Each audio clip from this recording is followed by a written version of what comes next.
Cuyahoga County Council Committee of the Whole meeting for Thursday, October 7th, 2021 is now called to order. Andrea, would you please call the roll? Good morning. It is now 10:06 a.m., and this is just a reminder to all in attendance. This meeting is being recorded and live streamed on the county YouTube page. Calling the roll, Ms. Simon. Ms. Simon is absent at the moment. Ms. Baker. Here. Mr. Miller. Here. Mr. Sweeney. Present. Mr. Tuma. Here. Mr. Gallagher. Here. Mr. Schran. Mr. Schran is absent. Ms. Conwell. Present. Ms. Brown. Ms. Brown is absent at the moment. Ms. Stevens. Present. Council President Jones. Here. You have a quorum. Thank you, Andrea. Has anyone signed in for public comment? Yes, the first public comment that we have is Marcel Nance.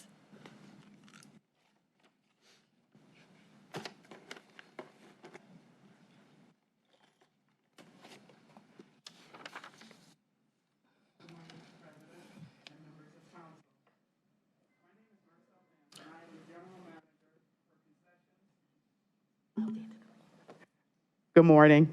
And if you would restate your name for the record.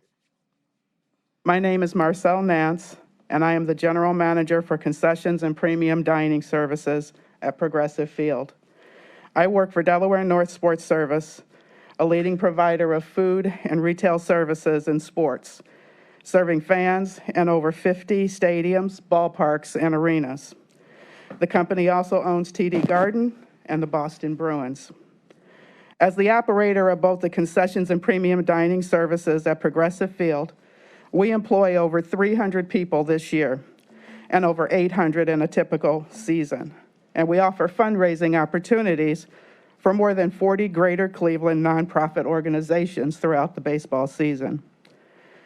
We also work with 12 local restaurants that are represented at Progressive Field. All told, these businesses impact a large number of people in diverse backgrounds and people who rely on these jobs to pay everyday living expenses, including rents and mortgages. I tell you this background to understand why I support Progressive Field, a public asset with which is a major economic driver in Greater Cleveland. The plan will extend the Indians' commitment until 2036 and 10 years beyond. This means jobs for people who pay taxes and who reside in Cuyahoga County. No other Cleveland sports or entertainment entity has a larger economic impact during the summer months. And the Progressive Field upgrade plan doesn't require new or increased taxes. Progressive Field is now 27 years old. And our company has these relationships with over 30 professional sports franchises, and I've seen how important it is to keep the facilities relevant. I have also seen that Cleveland's ballpark is in need of renovations. I am confident that the team's plan will extend the life of the ballpark and better the fan experience. It's going to include enhancing the views of the game by modifying the concessions, enhancing our food and beverage options, and reimagining the current Terrace Club and converting some of the suites into more flexible spaces. Please keep the field relevant for years to come and support the plan of renovating Progressive and protecting our public's investment. Thank you. Jeff Scott.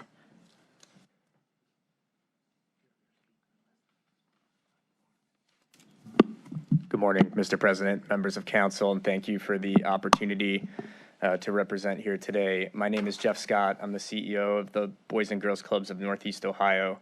We provide after-school care for school-age kids 6 to 18 through 40 locations across all of Northeast Ohio, serving roughly 10,000 youth. And through a merger, we are the third largest Boys and Girls Clubs in the United States. And over the last 2 decades, the Cleveland Indians, soon to be Guardians, are our single largest historic financial supporter, providing over $3 million of financial aid to our clubs. Furthermore, they're an incredible thought partner, and they're a super nimble partner, which was very important for us over the last 18 months as we've dealt with the impacts of COVID. And they held a give-a-thon for us last year so that we could open 16 during the day digital learning centers, which was a completely different operating model for us to provide care all day and 3 meals and digital access for our youth across all of Northeast Ohio. And so we're just incredibly supportive of their team, and staying relevant at Progressive Field, we believe, is incredibly important. We just embarked on a really amazing workforce readiness program for our kids coming to the ballpark, learning the jobs at the park, but also more than that on the business operations side of things as well. And so thank you very much for the opportunity, and very supportive partner of the Guardians. Thank you. Kevin Johnson.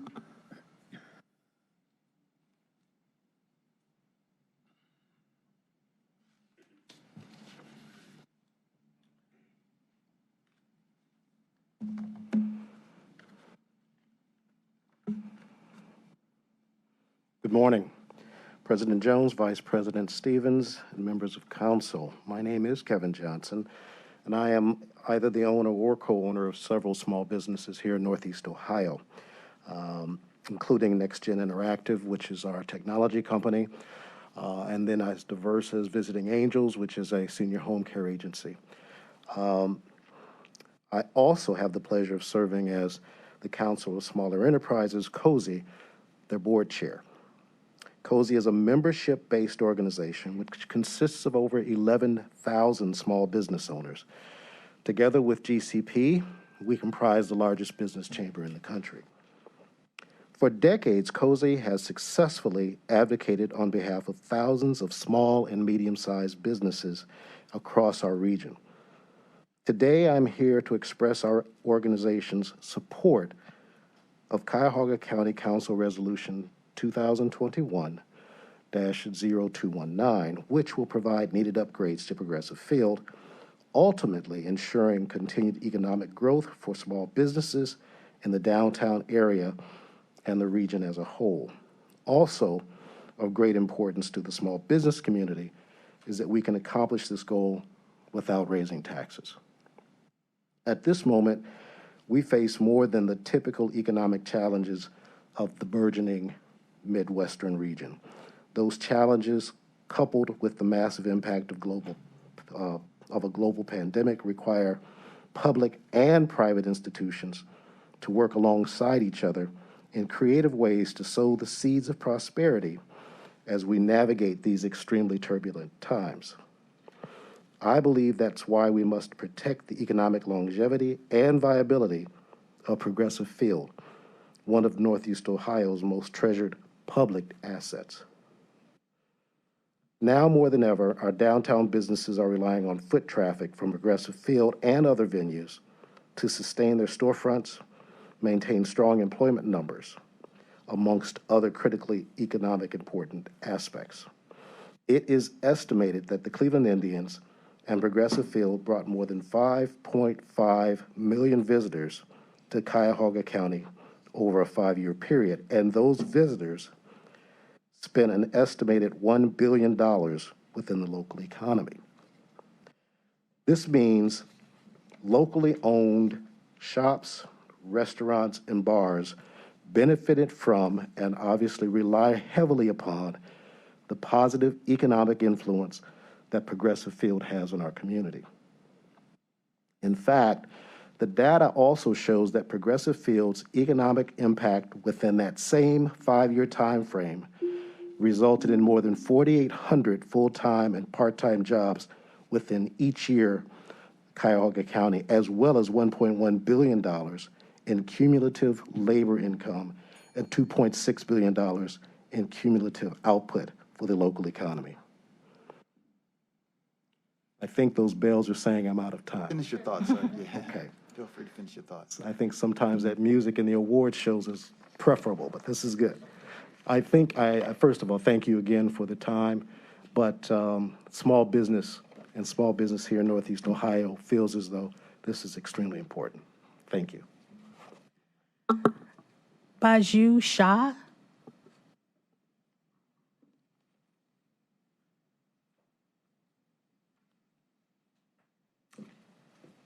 Thank you. Good morning, President Jones, Vice President Stevens, and members of council. My name is Baiju Shaw, and I have the pleasure of serving as the President and CEO of the Greater Cleveland Partnership. And as you just heard from Kevin Johnson, one of our board members and the chair of our Council of Small Enterprises, GCP is not only the region's leading economic development organization, but with more than 12,000 members, we are the largest metropolitan chamber in the United States. On behalf of our entire organization, our board and our team, we are pleased to express our support for Cuyahoga County Council Resolution 2021-0219. Now, there are three critical impacts of the ballpark that I want to address. The first of which has already been shared a bit in earlier testimony about the incredible impact the team has on small businesses. In 2018, visitors spent directly a total of $223 million in Cuyahoga County for all types of businesses, as you heard, that rely on the foot traffic that the ballpark brings in. These are restaurants, these are hotels, local pubs, but also souvenirs, food and drink, shopping, and transportation and lodging. So investing in our ballpark ensures Progressive Field remains a driver of small business growth and the jobs that they support. Second, I want to highlight the impact the ballpark and the team has on creating a vibrant downtown. Put simply, Progressive Field has helped stimulate the multi-billion-dollar investment and renaissance of downtown Cleveland. Our organization works to catalyze public and private resources towards a vibrant city, neighborhoods, and amenities that make our region a great place to live, work, and play. And Progressive Field is a vital part of this. No other arts, culture, or sports entity has a larger direct economic impact during the core summer months. With baseball games bringing in about 1.7 million visitors each year, including a number of out-of-towners to downtown.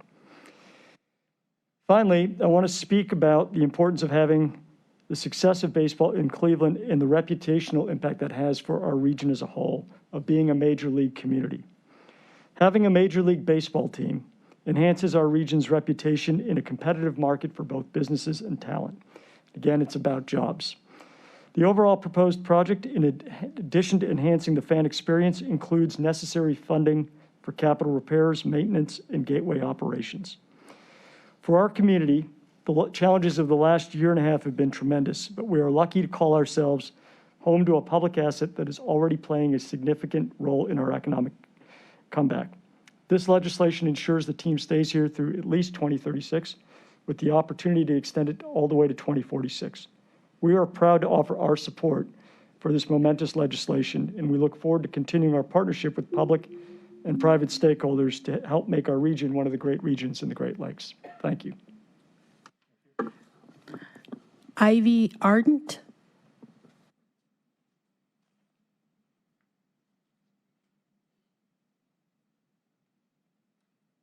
Good morning, council members. Thank you so much for allowing us to be here today.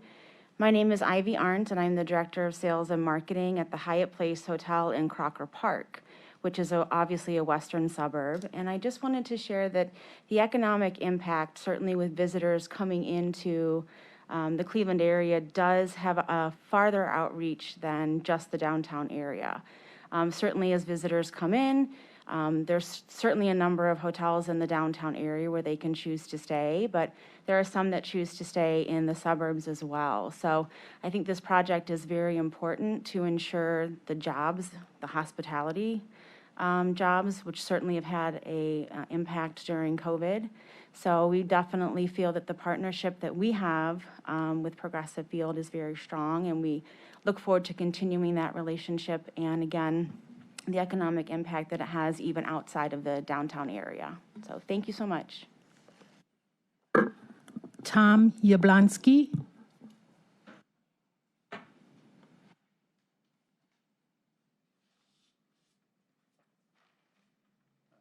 President and members of council, thank you for having me. I am currently the executive director of the Historic Gateway Neighborhood Corporation. Cleveland has a very rich history of community development corporations, and our organization was put together right when the ballpark and the area there was scheduled for reinvestment. And I would tell you the reinvestment really delivered what it promised in spite of some of the myths about it. So it transformed the whole downtown. People have spoken When the Gateway issue passed, in our service area, there were no hotels, there were no housing units, and there were only 6 full-service restaurants. When we had to statistically prove our merit to the National Trust for Historic Preservation as a Main Street program, we analyzed all that just 2 years ago. And since that investment of these facilities, there are now 7 hotels of historic buildings, adaptive reuse. There are 29 residential properties, so Gateway is the largest residential district of downtown. In fact, when the facilities were started, there were only 7 residential addresses in the downtown. Today, there are 88, if you want to keep score, which is a dramatic transformation. When the Gateway bond issue passed, nobody envisioned downtown becoming residential to the extent it was. And then also over time, and these change and some new owners come in, but roughly 60 restaurants in our service area. What that added up to is $1.7 billion of reinvestment. So Gateway clearly delivered, Progressive Field clearly delivered a surrounding neighborhood that transformed an area that was really one of our most derelict parts of downtown. The entry to downtown from the south used to be very undramatic. It is now one of the best. And by the way, it's still growing. This is a transitional process. So for example, for Historic Gateway, we're just not a cheerleader, we're a conduit for financing. So some of those deals, having a group like this working with you collaboratively makes all the difference in the world. We raised 22 of the 65 million to do the Arcade Hyatt. 85 million of the complex you're in now, the 9 could not have happened. Historic Gateway won 85 million in tax credits for the county before those properties were sold to Geis for the development. And it's ongoing. We are one of the lead catalysts for what will be the largest historic preservation project in Cleveland, right up the street here, which will be 925 Euclid, which is a $460 million proposal. I will tell you that neighborhood transformation could never have happened if we didn't reinvest in our downtown, especially our entryway and our gateway to the downtown. So I encourage your passage of this proposal, and we look forward to collaborating with the city and the county further on these reinvestment goals. Thank you. Hannah Belcito.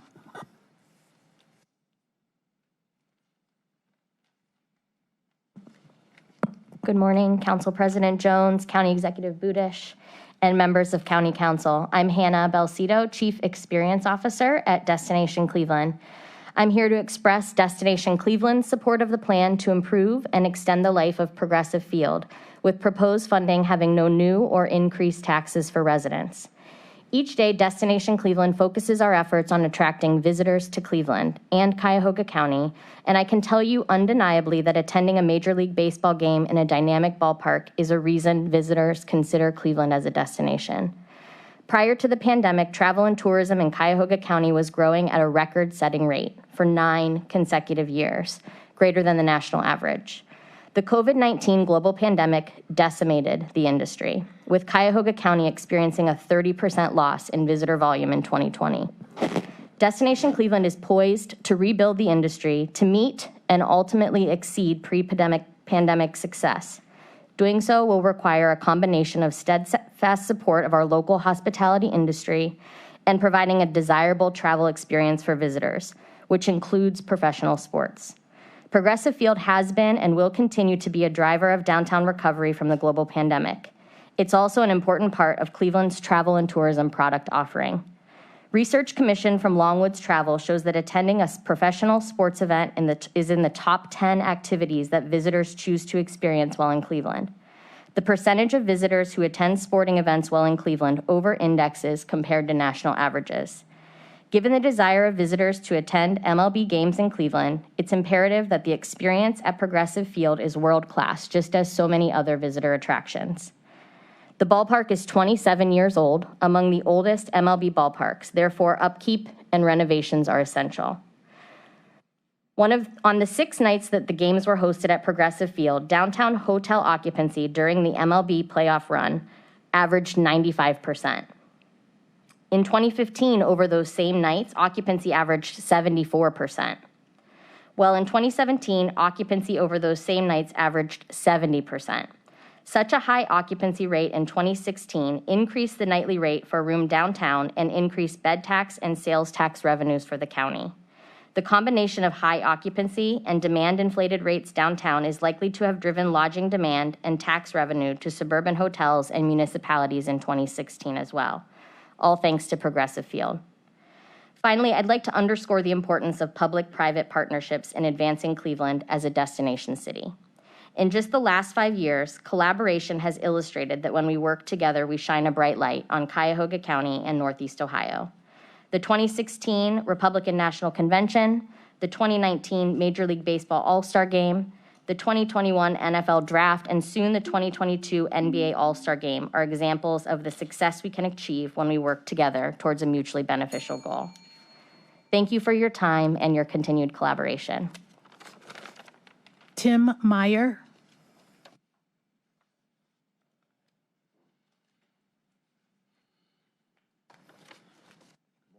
Members of council, Mr. President, appreciate your time. My name is Tim Meyer. I'm the general manager of the Westin Downtown Cleveland. Over the past 10 years, I've actually managed 3 hotels in this market and have seen the significant impact of Major League Baseball and sports in this market. This past 18 months, as you can imagine, with the pandemic, our industry has been decimated. Our employees are not working full-time shifts. My staff was at the high of 300 employees pre-pandemic, and we're now down to about 150. As a result of MLB and baseball in this market over the last few months, we've had to staff up accordingly to bring new employees in to accommodate the increased demand for fans and baseball teams. Some hotels in the downtown market specialize in hosting fans, which has increased occupancy and keeps people employed. Other hotels host the Cleveland Guardians now, and in my example, we host some of the visiting teams. So that's a significant impact to bring occupancy up to the hotels to allow us to drive rate, keeping people employed. This plan that's being proposed is fully supported by the hotel community because it allows us to start planning long-term on a recovery post-pandemic. This type of long-term commitment is what is really needed to show us that there's a light at the end of this tunnel, because the last 18 months, as you can imagine, have been quite devastating to our industry. I appreciate your time and full support of this plan. Thank you. Lori Torres.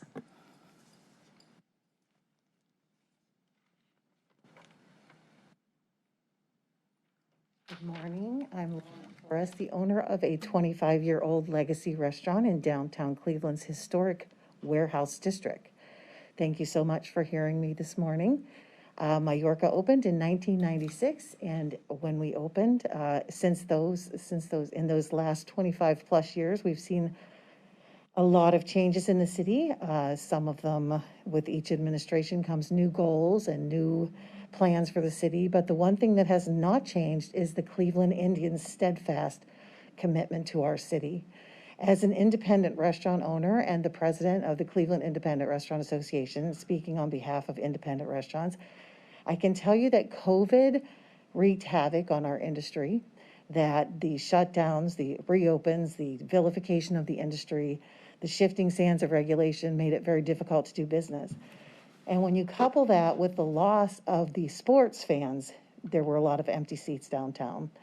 There's a symbiotic relationship between the downtown sports teams and restaurants in the sense that people, when they come to the or come down for the game, they don't just come for the game. That might be the highlight, but they want the whole Cleveland experience, which often means eating lunch or dinner at a restaurant before or after.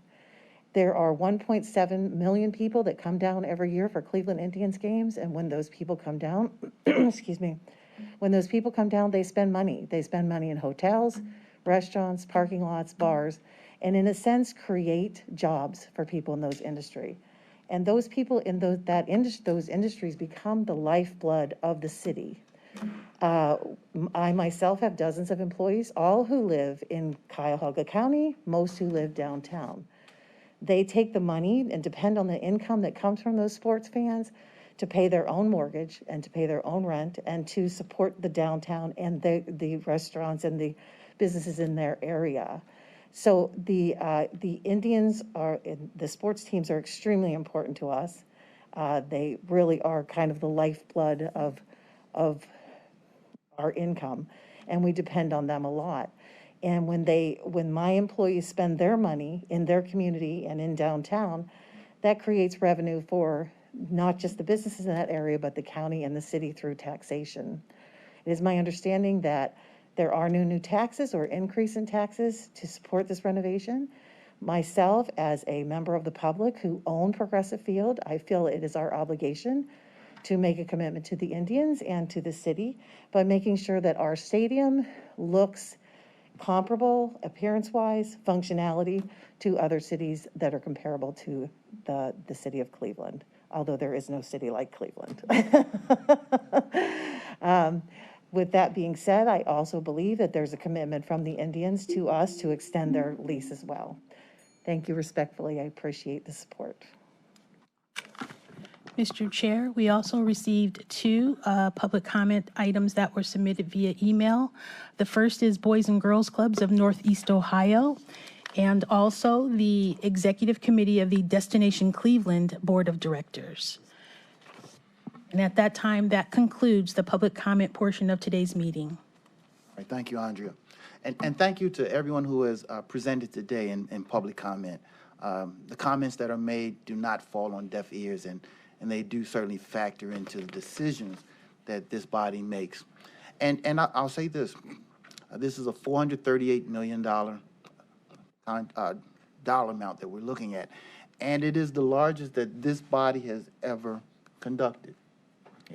So at this time, we have to do our due diligence. It's important. These negotiations have been done faithfully between our partners, our county executive and the mayor of Cleveland, Frank Jackson.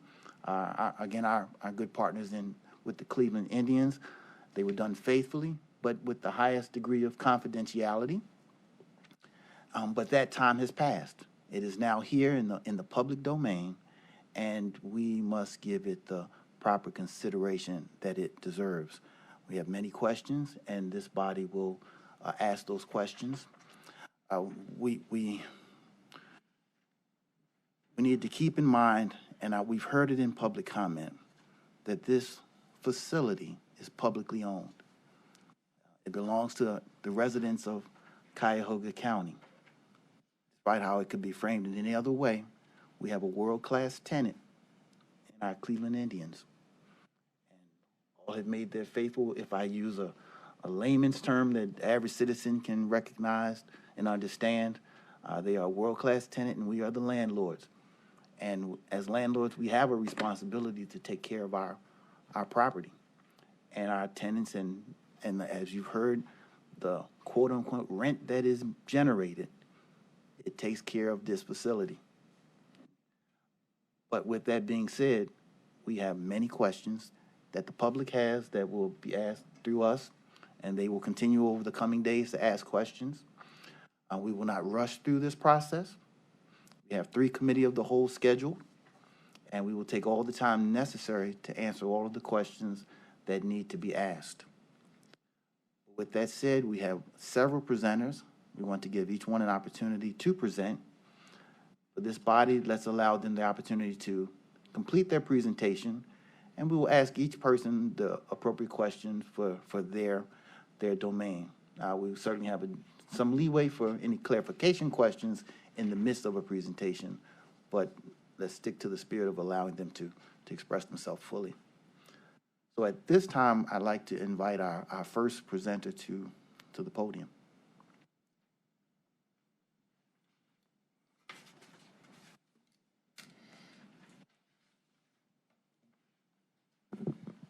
Thank you, Mr. President.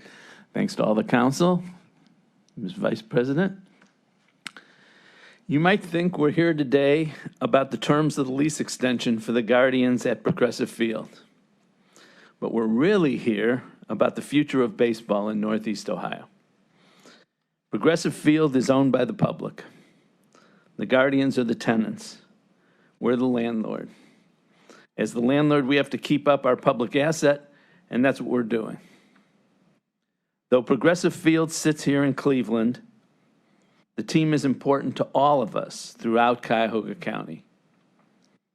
In fact, people travel all across the state to catch a game with their families. We are the smallest metropolitan area with a professional football, basketball, and baseball team. Despite our size, we're a major league community. We want to keep it that way. To keep baseball in Cleveland, we must provide an up-to-date competitive stadium. Progressive Field is 27 years old, which makes it one of the older facilities in the league, believe it or not. With the lease coming up, we had three choices: renovate the stadium, build a new one, or risk losing the team. We felt that losing the team was not an option. Building new would cost more than $1 billion. So we chose renovation. The total cost will run roughly $435 million. We're sharing the cost between the county, the city, the state, and the team. Our share will be $9 million a year for 15 years. Largely, that will come from existing revenue streams and the general fund. Why is this an important project? For one, keeping the Guardians here will keep jobs here. And it will bring more jobs as well. Right now, about 4,800 people are employed in and around Progressive Field. Even more people will be doing the renovations. Our baseball team is a major economic driver. They provide about $21 million a year in tax revenue and pump over $300 million into our economy annually. And what would summers be like without baseball? Next year, you'll hear details from Ken Silliman, chair of Gateway. You'll hear from the Guardians, and you'll hear from the county's finance team. But first, a brief summary. A couple years ago, as we saw the Indians' lease coming up, Mayor Jackson and I came out of the bullpen to try to record a save. A little humor there. Marty got it. We would carry on. We didn't want to be caught napping. We couldn't balk while another city tried to pick off the team. The negotiations included several curves and changeups. We loaded the bases, then called our closers, Beju Shaw with GCP and Governor DeWine, who provided the relief we needed. Now it's up to all of you. We need you to step up to the plate. Please don't whiff. You're our cleanup hitters, and we need you to knock it out of the park. I'm not making light of the importance of winning this contest. Even if you don't like everything about this deal, you may have to hit a sacrifice so the county, the city, and the people of Northeast Ohio can bring this across the plate. Do it for the hot dog vendors, the beer sellers, and the servers in our local bars and restaurants and hotels. Thank you. Now I'll turn it over to a great utility player and the chairman of Gateway, Ken Silliman.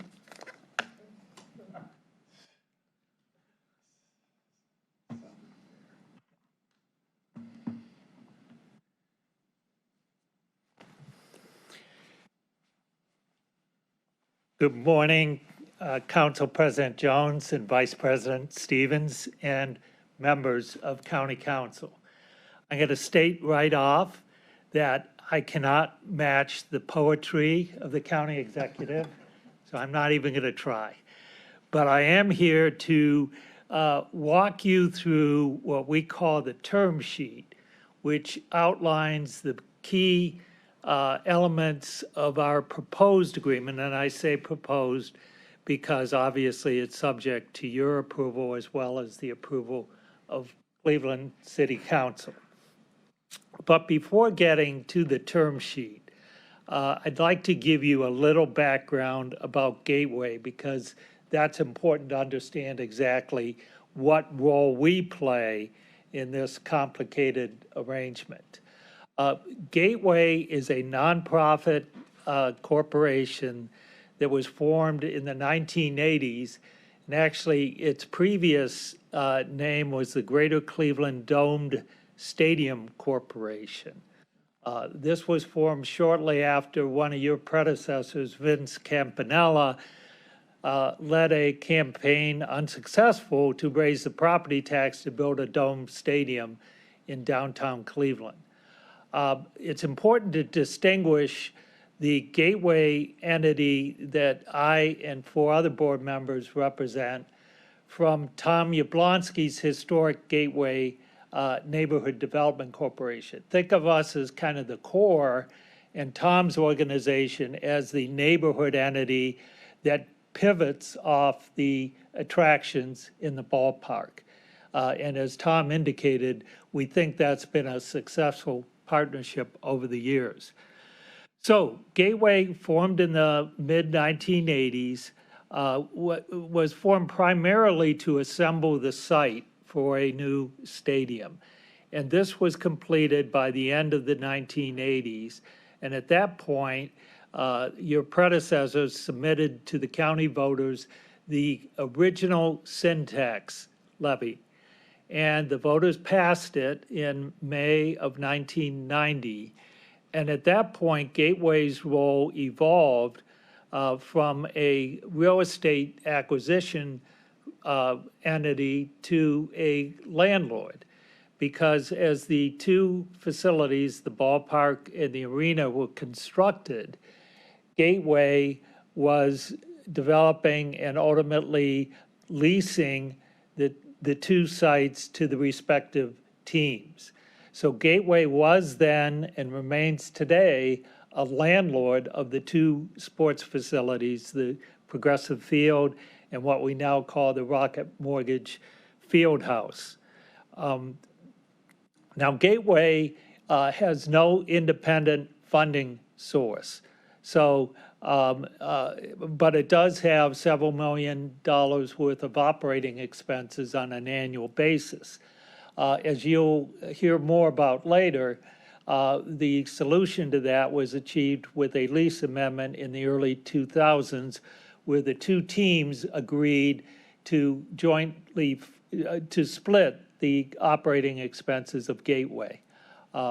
They did that in exchange for some other concessions. Most significantly, Gateway turned back to the teams the naming rights for the respective facilities. The Indians lease, as it now stands, is set to expire in 2023. Hence the urgency that the county executive spoke to in terms of arriving at a new agreement.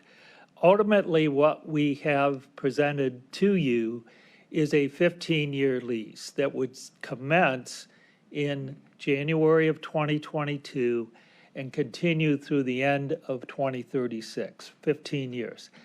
Now, given that there's 2 years remaining on the existing lease, the net effect of that is that we're actually only extending the term by 13 years. And I know some of the council members would like to better understand why we set it up that way. 2 reasons. First, as you will hear later from representatives of the team, they have an extensive set of what they call ballpark improvements that they would like to commence work on immediately. To do so, they need the benefits of this proposed agreement to start running in 2022. They can't wait to 2024, otherwise all those improvements would be delayed. And once you see the improvements, you'll see that the timing is very important.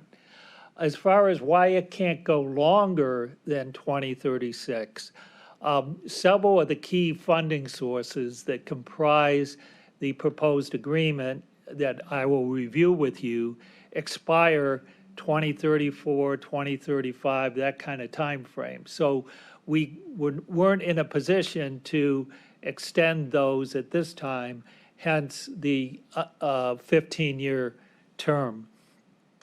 Now, this 15-year term, it comes at a significant public cost, specifically $19 million a year for each of the 15 years.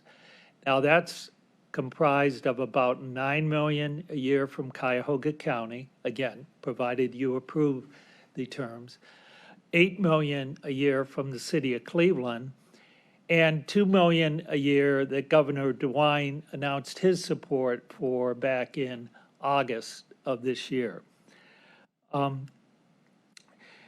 Now, where does that money end up getting spent? The simple answer is to preserve and improve the ballpark. So all the money goes straight to the ballpark. No ancillary expenditures, it goes right into the building. By preserve, we achieve that through what we call capital repairs. Capital repairs are taking care of the elements in the ballpark that already exist. I like to make an analogy to a single-family home. And if you're a homeowner, you know that over time you've got to invest in things like your furnace, your plumbing, your every 20 years, probably redo your roof. And these basic parts of your home, pieces and parts wear out over time, and you need to make those repairs to keep your home in good condition. Well, but by analogy, on a much bigger level, the ballpark has those same kind of needs. Instead, we're talking about things like escalators, elevators, concrete repair, plumbing repairs, even the electronic equipment such as the scoreboard. These things wear out over time and need to be replaced if we're going to keep our facility competitive with other facilities throughout the league. But preservation is only part of the proposed agreement we are tendering to you. The other part is improving the facility. In other words, adding on to it and redesigning it to incorporate things that aren't there today. Why do you need to do this? Well, again, let me go back to the single-family home. If you're really maximizing the value of your home, you're doing more than just fixing what's already there. You also have an eye out to what the new product is coming out with. And things like the latest kitchen designs or the latest bathroom designs or the latest decks or other features in the yard. So if you're really being attentive to every element of improving your home, you're looking at these improvements as well. Well, the same holds true for a ballpark. And we're looking at the next 15 years and making sure that it, as a facility, remains competitive with the newest product coming out on the market. You will, in a few minutes, learn from the team what kinds of improvements they have in mind to achieve this increased competitiveness. Now, preserving through capital repairs, improving through ballpark improvements. The preserving part costs about $8 million a year, and that's what we are projecting as far as annual capital repairs. That number wasn't just arbitrarily chosen. It was based on a facilities assessment done by an engineer hired by Gateway that projected over the next 15 to 20 years what kinds of capital repairs and in what years do they need to be made. And it averages out to about $8 million a year. As far as the ballpark improvements, that's the remaining $11 million of the total public $19 million. Now, that $11 million will be supplemented by $4.5 million from the team. So you put together the $11 million from the public and the $4.5 million from the team, that enables you to finance a bond issue of $202.5 million to pay for the improvements that the team will described to you. And you'll hear a little more about the mechanics of that from your financial advisor and your County Executive Budish's budget staff. Okay, there's another piece to this puzzle, and that is who pays for what over time in a typical year. I'll give you a general overview. If you want a more specific picture, if you go to the table on page 3 of the term sheet, which I know you all have, you'll see a table that outlines who's responsible for what over time. A quick summary is that the Indians annually assume over $10 million responsibility. This is comprised of the $4.5 million towards the ballpark improvements, their share of the gateway operating expenses, routine maintenance, and some ancillary items, all of which add up to $10 million. As I previously indicated, the public's share is $19 million, and it's divided between the $8 million for capital repairs and the $11 million for ballpark improvements. Now, as far as the proposed funding sources that would fund this $19 million a year from the public sector, the city of Cleveland pieces, three primary pieces from the city of Cleveland. The first, for those of you with a good memory of what was then called the Q deal back in 2017, you may recall that one part of that overall structure was creating something called a Sports Facility Reserve Fund in the anticipation that we would someday be before you with this specific request. So as part of the Q deal, the city of Cleveland paid in monies that allows for a $3.5 million a year contribution from the years 2024 to 2034. So that's piece number one from the city of Cleveland that's already in place because of the city and county approval of the Q deal. The second city piece is that annually the team pays admission taxes. It's a tax on every ticket sold for an event at Progressive Field. And the proposal from Mayor Jackson to Cleveland City Council is that the city of Cleveland would set aside 1/2 of those annual admission taxes and devote it to this proposed agreement. The last full year, non-COVID, the total year admission taxes were over $5 million, so 1/2 of that would be $2.5 million. The third significant city source has to do with the city-owned Gateway East Garage. In a typical non-COVID year, we can expect that garage to earn about $2 million in net proceeds for the city of Cleveland. Furthermore, we have explored the sale of naming rights to that garage, and a conservative estimate of what they might bring would be $333,000 a year. So you put those two together, and that comes to $2.33 million. So $2.33 million from that, $2.5 million from the admission tax, and $3+ million from the existing sports facility reserve. Add that together and you get the approximate $8 million a year from the city of Cleveland. $2 million a year from the state of Ohio. And lastly, the $9 million a year proposed from Cuyahoga County. And for more specifics on that, I'm going to yield the speaker's podium to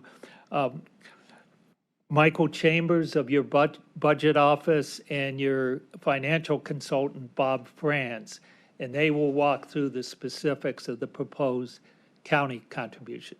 Thank you. Ken, before you leave, there Yes. may be questions from council, but let me pause just for a moment.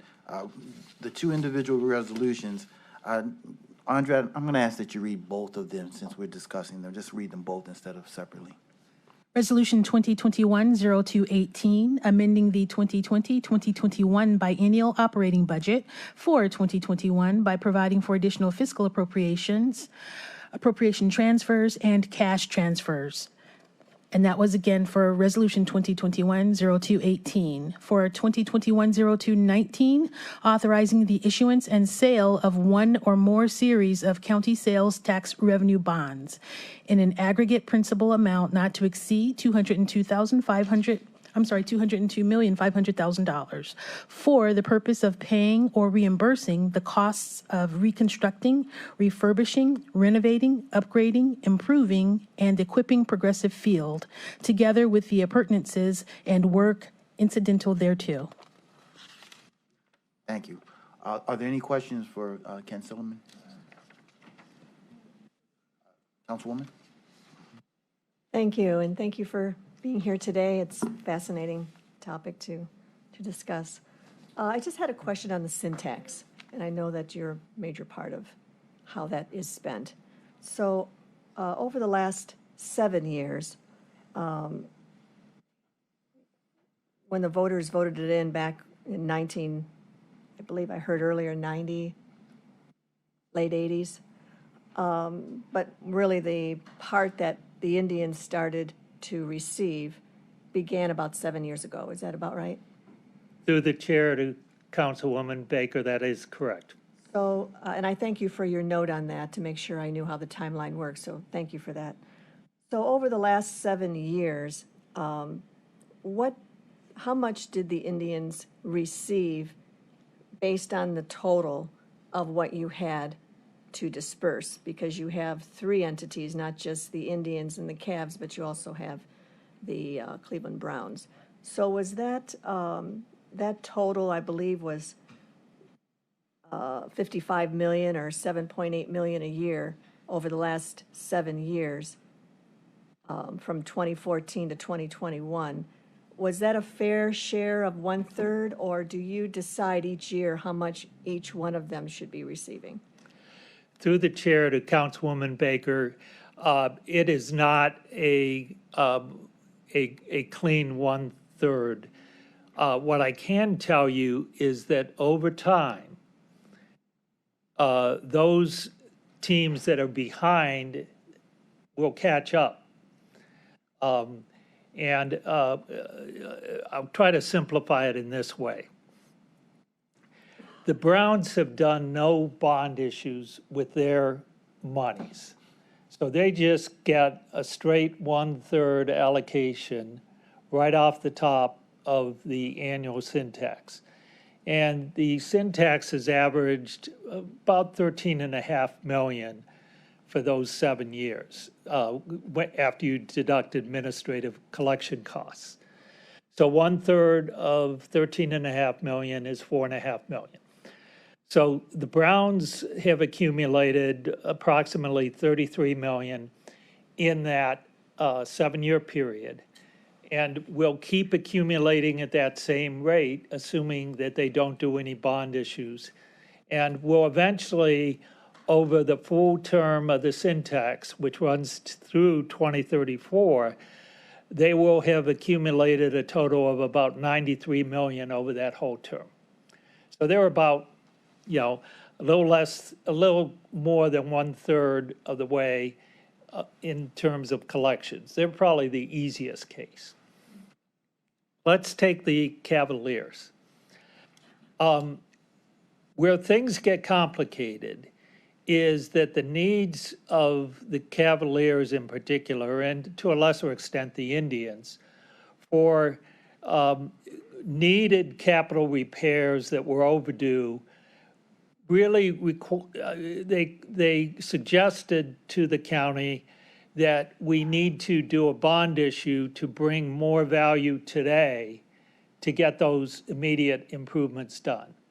So back in the mid, 2015, 16, somewhere around there, you did an initial bond issue, an initial Syntax bond issue for about $60 million.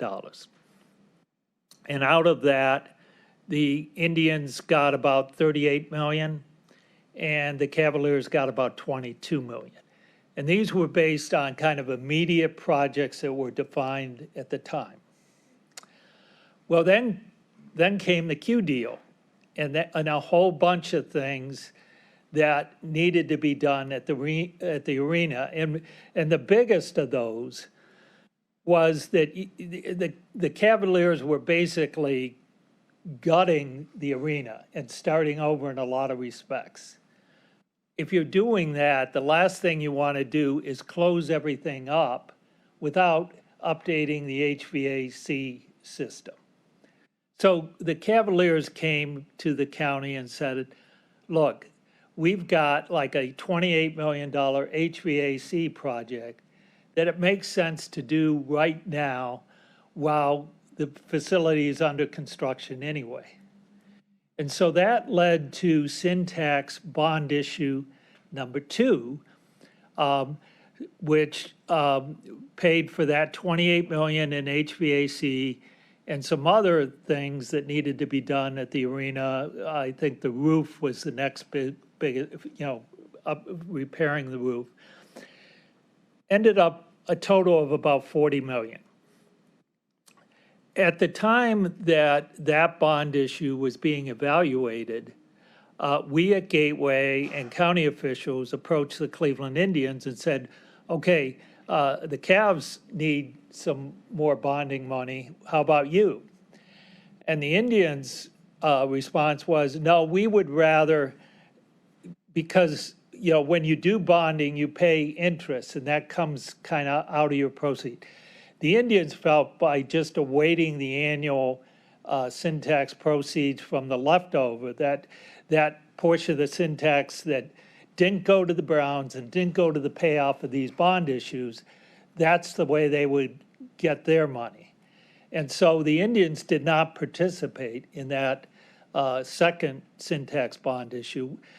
So when all the dust is settled, the Cavs' share of everything is about 83 million, which means they only have about 10 million more coming over the term between now and 2034. The Indians' share is 55 million, which means that over the next, between now and 2034, that they have another 38 million coming. So that's, you have 3 different totals that don't approach 1/3, but hopefully I've explained to you why it worked out that way. And what I can tell you is that over time, it will even out and everybody will end up with exactly 1/3 when all the dust is settled. I'm hoping that answered your question. Yeah, if I may just follow up. So the only part, I guess, that's a little cloudy is you're talking about future, right? You're talking about 83 million and 55 million future money that will be going. I guess I'm interested in knowing, has the Indians received the appropriate amount of money in the past in order for them to keep up with the repairs that they've had to make, given the Cavs' need and the Browns' 1/3 already put aside? Have we found that the Indians have run deficient in numbers in order for them to keep up the routine and even capital repairs that the Syntax was there to help them pay for? As far as the Syntax goes, I would answer that no. But I think if you would ask the same question to the Indians, they would say there's a lot more that needs to be done that hasn't been done yet. And that goes to the fact that the Syntax alone is not going to completely cover the repair needs of the respective facilities. I mean, it goes a long way. It doesn't complete the job. And that's why in the proposal that we have before you, you will see additional non-Syntax contributions towards capital repairs because the needs are not going to be met by the approximate 2.5 million a year that the Indians will continue to derive from the sin tax. In fact, as I've indicated, that those capital repair needs, if you include a capital reserve, which we think is appropriate, are 8 million a year. So the sin tax only covers 2.5 million of that. There's another $5.5 million need that has to be met. But as far as ongoing repairs, the way it works with Gateway and the teams is that the teams submit to Gateway when they feel something needs to be done. Gateway evaluates it, has our engineer look at it, and ultimately votes on it. And at that point, we notify the county and the city, and to the extent money is available, that's when the repairs get funded. And the Gateway has kept up with the requests from the Indians, including their recent $5 million plus request for various HVAC type stuff. Okay, well, I appreciate that answer. The only thing I'll say is I had a chance to tour the Indians facility. I was grateful for that opportunity, and I did see that there were definitely places where capital was needed for not only capital improvement, but routine maintenance that seemed to be lacking, and that I was just curious to know what the sin tax contribution did towards that effort, and if maybe perhaps we'll have another opportunity to ask the Indians if that in fact was enough over the years to get them to at least a place where it is not in great need. But I appreciate your answers. It really puts a lot of things in perspective. Thank you.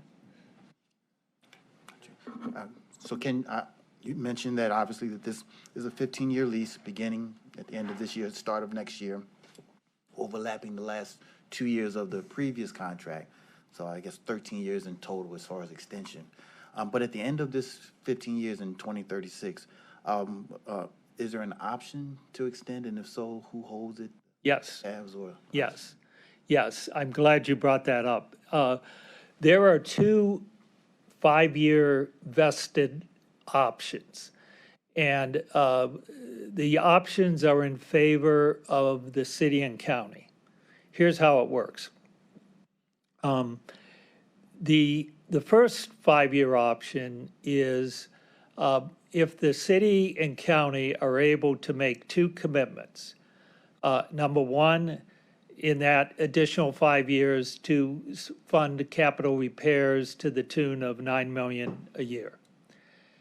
Secondly, they must fund a $67.5 million ballpark improvement addition, which, if you do the math, comes out to another 13 to 14 million a year towards ballpark improvements. So what would happen is, like in the early 2030s, the city and county will take assessment of what resources they have available. And if they are able to commit to those 2 elements, improve that to the team, then the city and county has the right under the proposed lease to get the 5-year extension. And in that 5-year extension, those annual payments would be made by the public. Now, the second 5-year extension, which would take it all the way to 2046, we can't be as precise in the numbers because it's so far off to speculate what capital repairs would be then or what the ballpark improvements might be. Is just too much guesswork. So it's more it's a more vague standard, but there is an opportunity for the parties to agree on an additional 5 years, which would take it all the way to 2046. At this time, Councilman Sweeney, followed by Councilman Miller. Thank you, Mr. President, Mr. Chairman. Welcome, Ken. Just 2 questions. With the term sheet for the revenue stream, what happens if the variable revenue stream doesn't meet, comes up short? Through the chair to Councilman Sweeney, different answers for different sources. If you go to the city of Cleveland, $2.3 million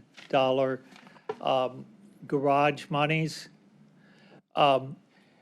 Mayor Jackson has agreed to guarantee that 2.3 million. And if the garage revenues or the naming rights fall short, then that money will be made up by presumably from the City of Cleveland General Fund. As to the 50% admission tax, there's no guarantee there. However, I think it's reasonable to project at least 2.5 million a year, given inflation, that, you know, prices will go up over time. And we're talking about 15 years there. And the third city source, which is the sports facility reserve, that amount is guaranteed through the deal. As to the county sources, I think those sources, that's best answered by your finance team that will be presenting right after me. So I'll defer that portion of the question to them. Mr. Chairman, to presenter, thank you very much, and I appreciate the answer. And the question of if they up more, do they get capped at that dollar amount? If they're short, we have to find other revenue streams. If it's meets what it's at, it doesn't go anymore if there's more admission tax or more naming right dollars. The financial model, through the chair to Councilman Sweeney, the financial model that you will see from Bob Franz in the upcoming presentation depicts a flow of money. And if there's if the money comes in higher than expected, that gets deposited in capital repairs and makes the deposit in capital repairs higher than projected, which is a good additional cushion to the capital repair reserve that we've already built into the model. Thank you. The last question for Mr. Silliman. Thank you, Mr. President. Since we're the landlord, we own the building as a government entity, why we pay taxes on it? Is that part of a deal that was structured? Through the chair to Councilman Sweeney, to be precise, Gateway is the landlord. The ballpark is owned by Gateway, a nonprofit corporation. You're a taxed entity. But there's a reversionary interest in favor of the city of Cleveland, so the city of Cleveland does have some property rights in the ballpark. But you are correct, the tax is on the land itself as opposed to the improvements, and that was part of the original deal. Part of the original deal. Thank Yes. you very much, Mr. President, and Ken, thank you for your answers. Mr. President, and to Mr. Silliman, regarding the garage, I know that there was earlier discussion about the city of Cleveland selling the garage. Has that idea been abandoned in favor of the idea that the revenue generated from the garage plus the naming rights would be used to support the deal? Through the chair to Councilman Miller, no, that idea has not been abandoned.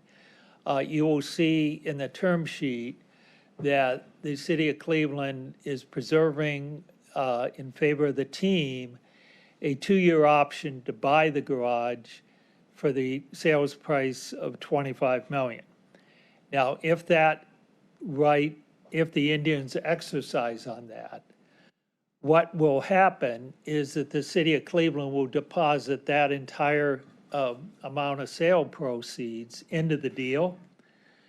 And then the annual commitment of the $2.33 million goes away and is replaced by the $25 million in garage sale proceeds. So It's something that the Indians are still evaluating, and we thought in the tail end of the negotiations, why force the question? Give them time to fully evaluate it and give them that option over the next 2 years. Okay, thank you. And regarding the 38 million that the Guardians are expected to have access to from the sin tax between now and when it expires, is that money considered part of the county's contribution to the deal, or is it considered part of the team's contribution to the deal, or is it not considered part of the deal? Through the chair to Councilman Miller, it is absolutely part of the county's contribution to the deal. Okay, fine. And what is the status of the state dollars? Has this been formally approved? Through the chair to Councilman Miller, the $2 million a year from the state of Ohio was announced by Governor DeWine on August 5th. He indicated that provided that we implemented the 2 5-year lease extensions, that was something that was important to the governor as part of his agreement, that he would find a way to put the $2 million a year into the deal. It's my understanding that the governor has had discussions of this with legislative leaders of both houses, and also within his own staff as to the best way to structure this contribution. They have not, at this moment, arrived at the exact solution, but the governor's announcement was not lightly considered. He did a press event where he said, our part is $2 million a year and we will do it. Okay, and Mr. President, to Mr. Silliman, regarding the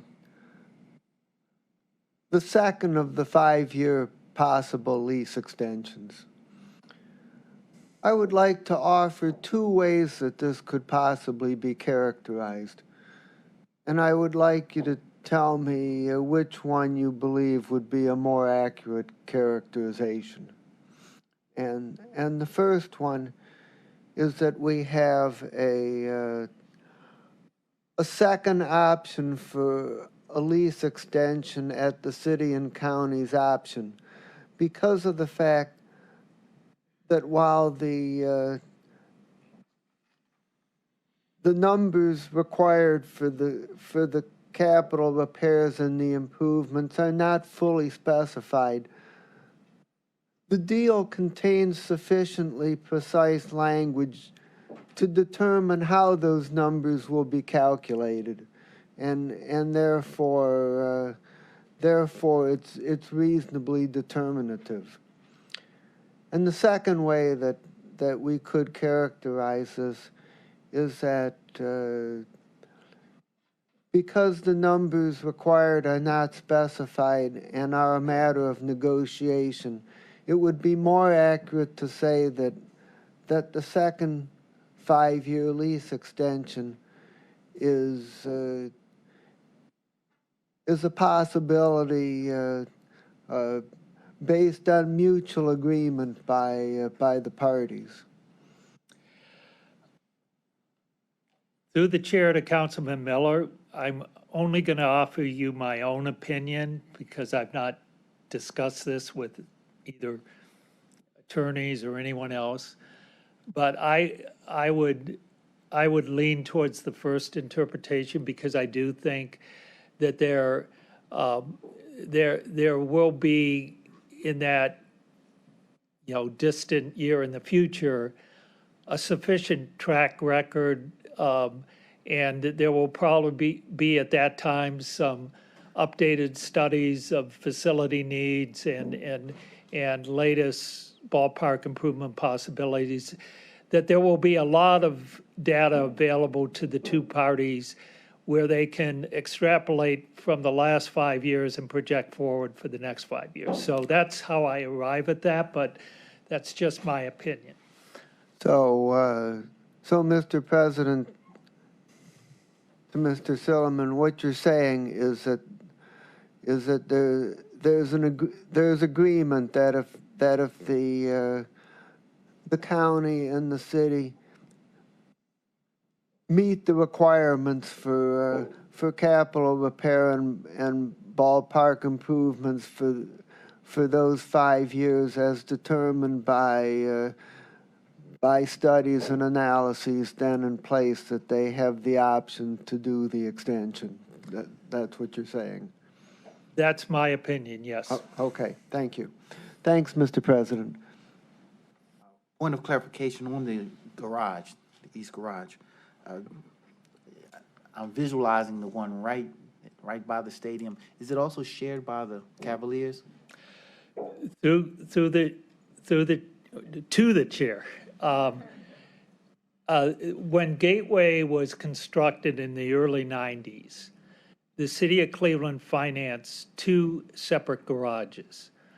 One is a rectangular shaped garage that is to the west, that was called the North Garage, the North Gateway Garage. And the other, the L-shaped garage to the north and east of the ballpark is called the Gateway East Garage.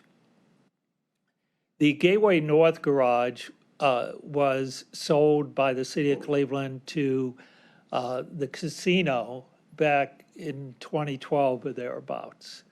So that is no longer owned by the city of Cleveland, but, and this I think gets to your question, both garages are encumbered by lease restrictions in the Cavs lease and in the baseball lease that require minimum number of spaces be available to the teams on game days.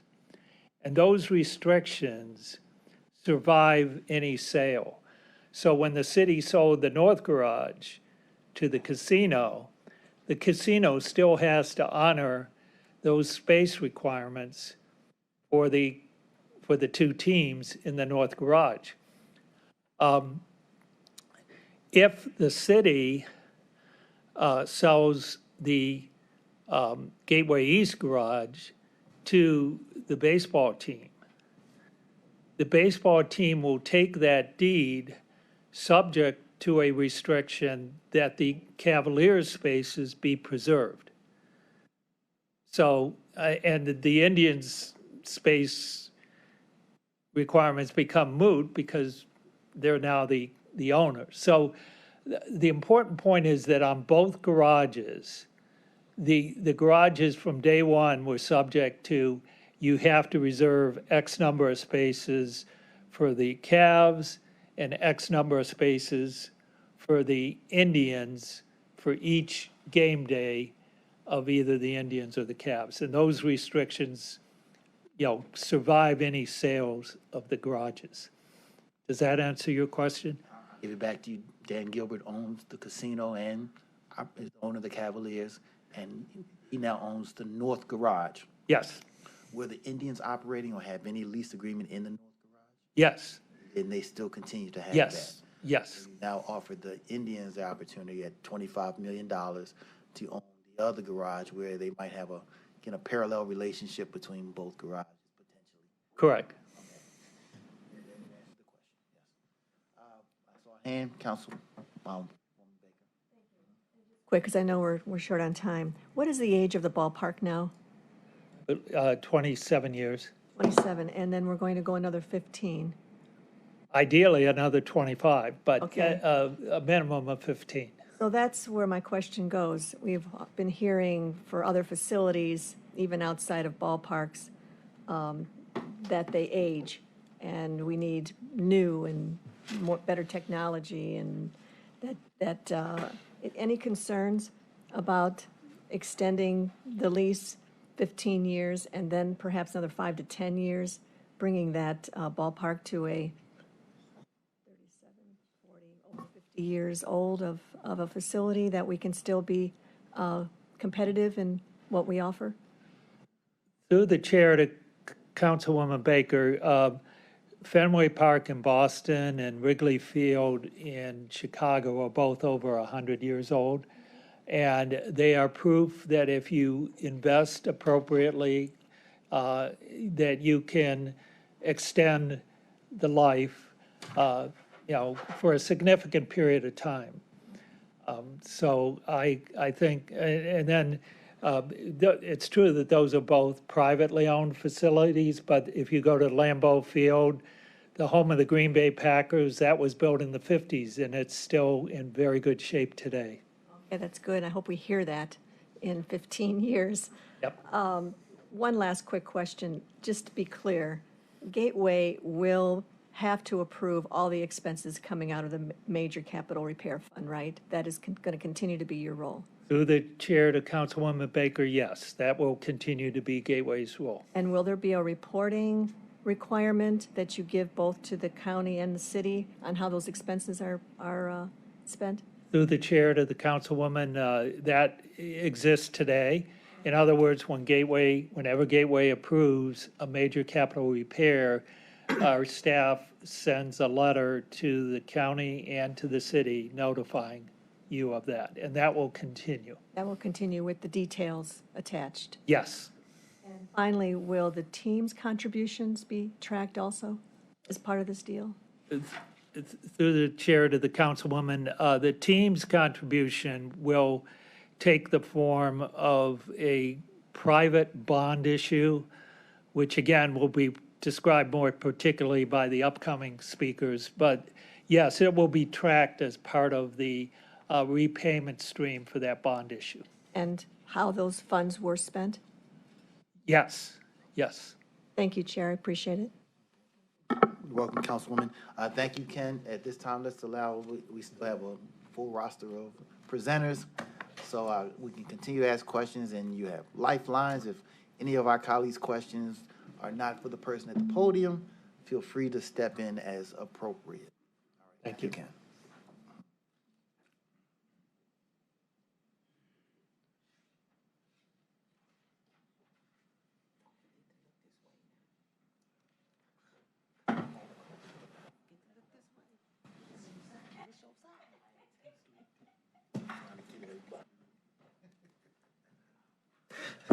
All right, Mike, the floor is yours. Thank you. Questions, they are ready to ask these questions. All right.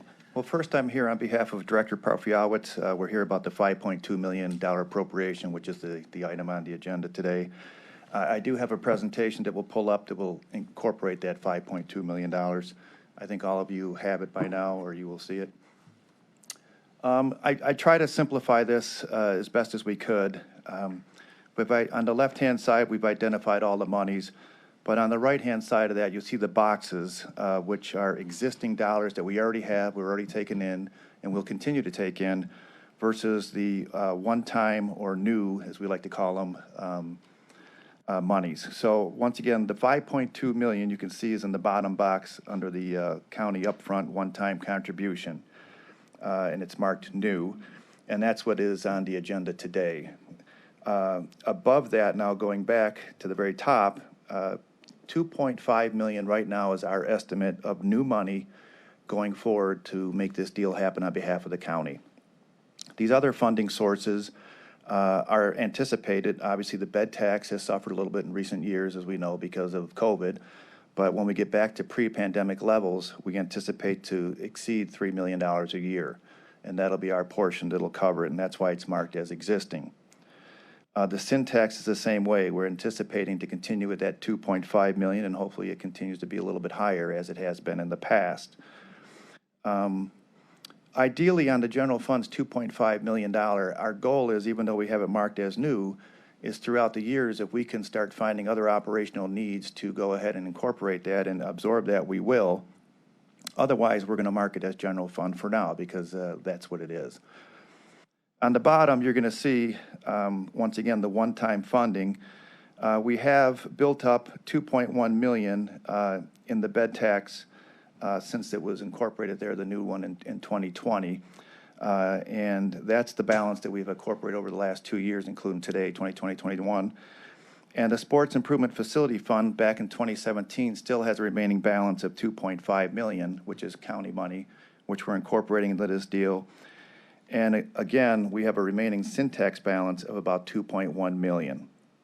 So all of that combined is going to come up to the county's contributions to this thing. So new money is going to be $38.2 million a year, which is our $2.5 million general fund times the 15 years. If you add in the one-time contribution of $5.2 million, that comes to our $43.5 million there at the bottom. And if you average that, it's 2.9. But in all honesty, it's going to be 2.5, but it's a rounding number when we incorporate in the one-time contribution. That is our presentation in a nutshell. I'll stop right now on this particular question and answer any questions you have. And then I'll introduce Bob, who can kind of tie it all together about the financing. But I want to be clear on our upfront, new money is $2.5 million. Any questions from the committee? Thank you. Just on the question I asked Ken regarding if it's short for the Syntax or the bed tax, how are you going to make it up? And if it's more, how is it capped? Okay, once again, if it's short, obviously it's going to be the general fund. These numbers are pretty conservative, in all honesty. We're basing it on interest rate. It might be we might be able to get a better interest rate when we go to market, which I'm hoping will reduce our numbers a little bit further and make it better for us. Obviously, if the bed tax doesn't rebound like we hope it is, it's going to have to be made up by the general fund, or we'll look for other operational savings if we can. Got it. Just it's the way you put it together. And then if anything's extra, obviously it goes into the sports facility fund, as Ken kind of outlined, for future capital repairs. Okay, and just through the chair, if we're taking it out of the general fund, if we're short, it'd been nice if we could put it back in the general fund if we had extra. But it wasn't part of the deal that was structured. Well, let me put it this way. If there's extra on top of this, I mean, we're capped our general fund at $2.5 million. That's what I'm worried about for the next 15 years. The rest of the money, I mean, Bob will go through how it flows through the accounts in a second, I think on the next couple slides. Hopefully that'll answer your question. Thank you, Mr. Director. Sure. Thank you, President. All right. Just curious on the general fund, 5.2 million one time. How are we able to do that? To the chair, to Councilman Baker, that is going to be out of our general fund reserves. We felt that by making that would help lower our overall cost. Over time, you're bonding money, and we are sitting on a healthy reserve at this time, and we just felt that was a prudent thing to do. In essence, in the long run, we'll save more money by doing that. And just for the record, the general fund reserve is still at the percentage it should be after this is taken? Well above, yes. If I may just follow then. Annual contribution, which is new, the 2.5 million, how is that figured into the overall? How are we able to afford that? As of right now, it's not in our budget, so it'll be a new request. But once again, my goal would be through operational savings. But if we don't obtain that, it's going to be general fund. Probably from the reserves. Yes. Yeah. Okay, thank you. Mr. President, I have just one question, and by way of context, I'm going to go back for a minute to the Q deal. And in the Q deal, the contribution numbers look considerably different if you considered just the actual base money amount required, or if you considered the interest required on the bonds over the course of their existence. So my question is, when you look at for example, this total approximate contribution over the life of the agreement, $132,460,000. Does that include any of the interest that will be required to be paid on the bonds? And if not, how much additional would that add to our expense?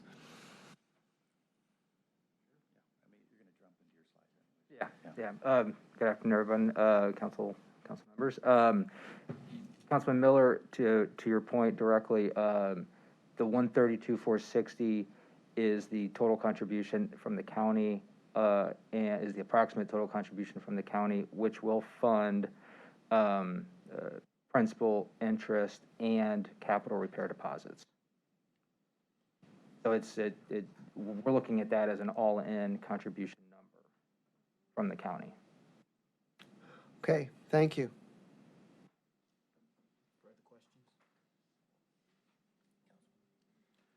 Through the chair to Mr. Chambers. Point of clarification, talking about the county upfront one-time contribution, how was that 5.2 amount determined? We felt, I mean, we could have built it into the project. We felt that it was appropriate. I mean, once again, we are sitting on hefty reserves. We felt it would overall lower our costs in the long run. I get that. but why- 5.2 million over 15 years. But why not more? That's kind of, how did you come, to that specific figure? Once again, there was a stopgap between, the 2.5 million a year. We were just trying to balance that out to what would be achievable with the general fund, trying to find 2.5 million a year versus 3.5 million a year. My goal, once again, is to try and absorb it. Every year, we kind of come in with excess appropriations we don't use. But, for this deal, we have to put in paper how we're going to fund it, for bond council and everything else. So, I'm putting down general fund, and obviously putting up cash up front also, helps our deal better as well. And maybe Bob could add to that a little bit more on the financing side of it. But it was determined that that was what we needed to do. Did I answer that or no? I get it, but I guess I'm not asking it right. So you picked a specific number, 5.2. I want to know, so why didn't you pick 10? If it was going to lower our interest rates over time, why wouldn't you have picked a bigger number? So total new money for us was the 43.5, and we figured the 2.5 million over the 15 years. And once again, we could have financed that in as well. We just chose that this would probably be more prudent. The rates are extremely low. Let's throw something in there. Yeah. Mm-hmm.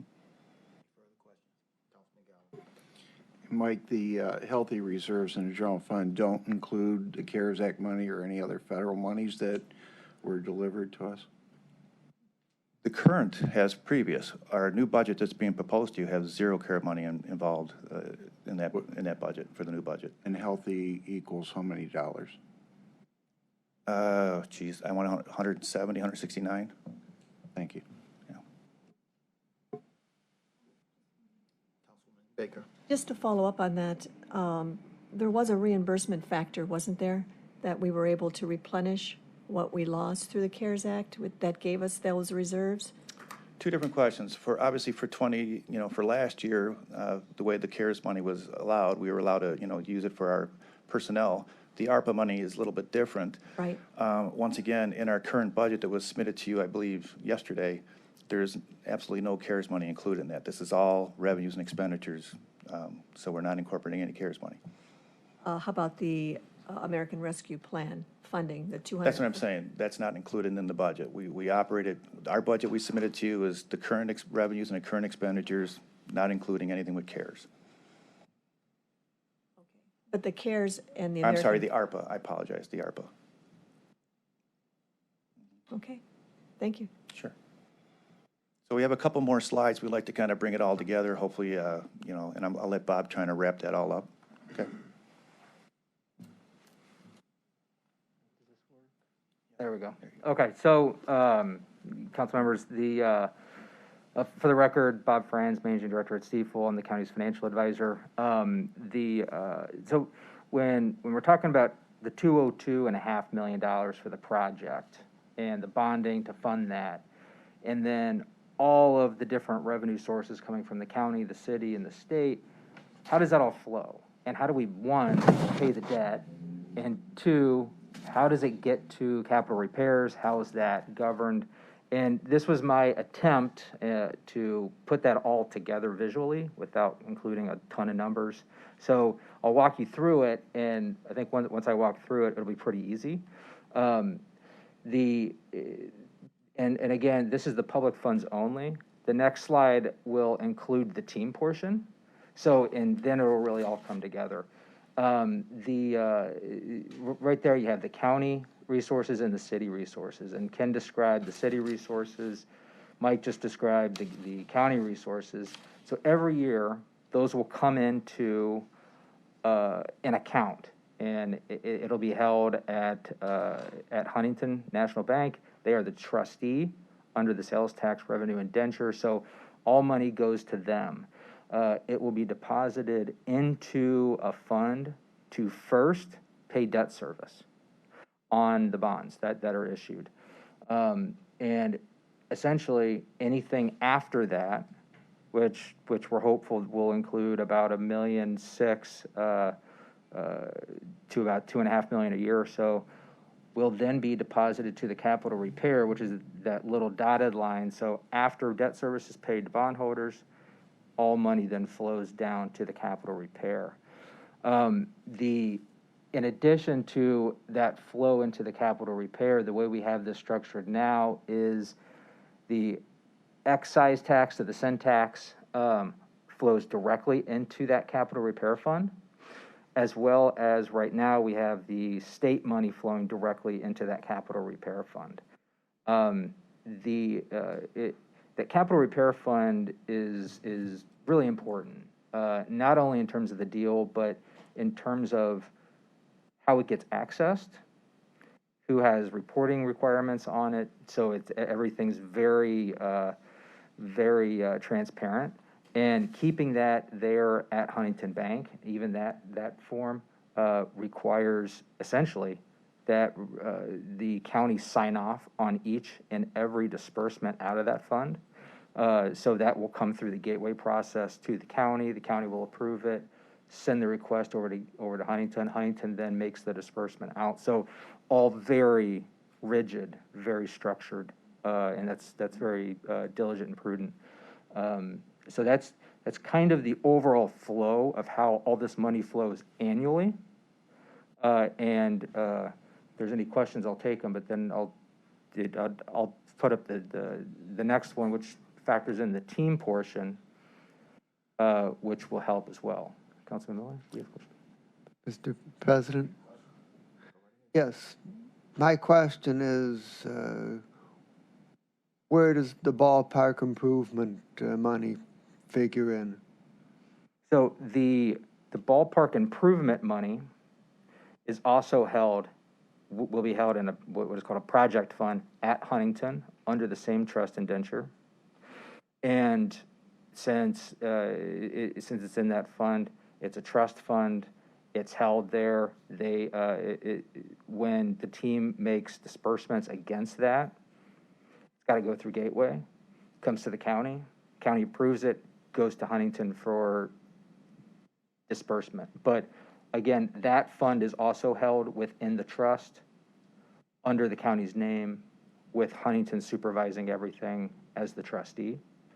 Again, very prudent, very rigid, very transparent. And do the same sources flow into that fund as well? So the ballpark improvement fund will be funded with bond proceeds, and then those one-time upfront monies that Mr. Chambers described earlier. So we issue the bonds to fund it. This is how we pay the bonds back, and to fund capital repairs going forward.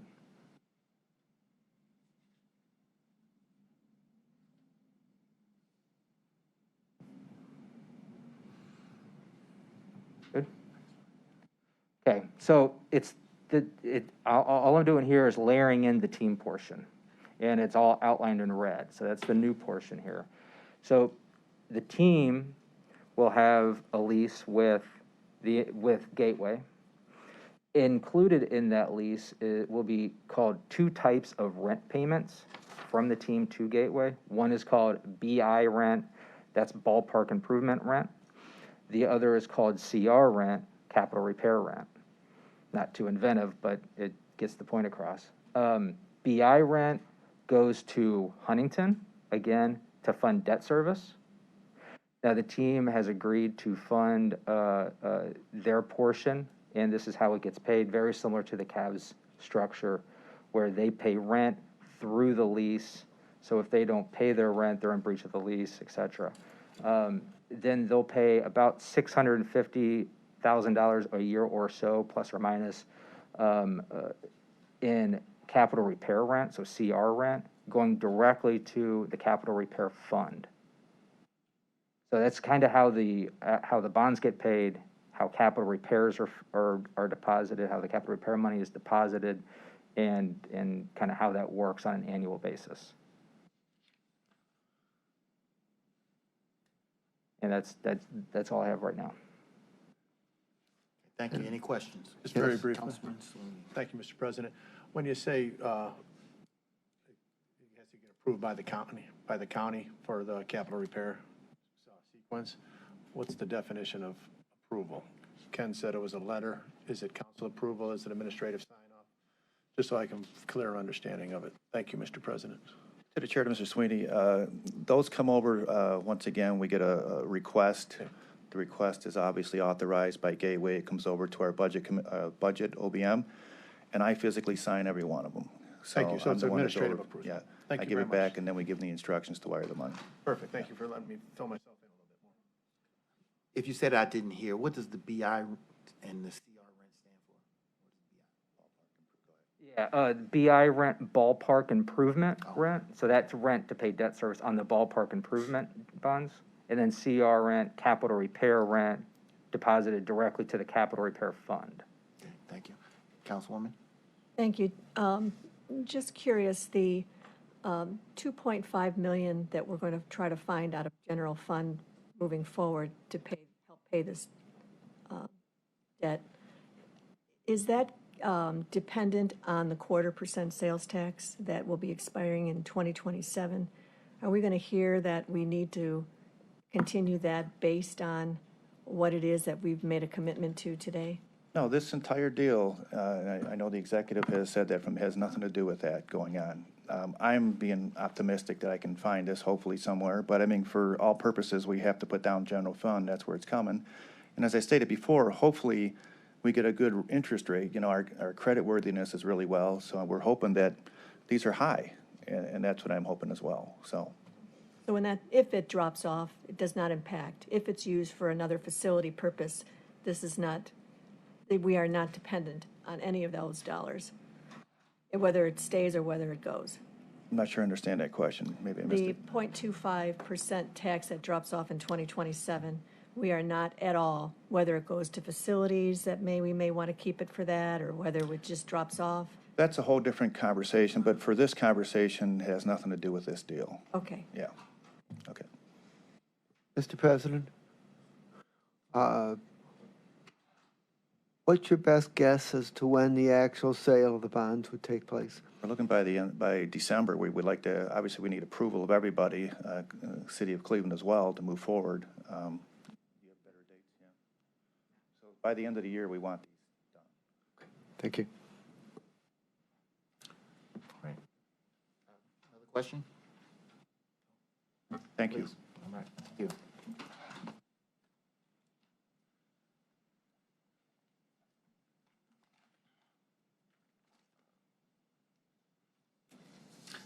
I believe our next is the community impact by Christy.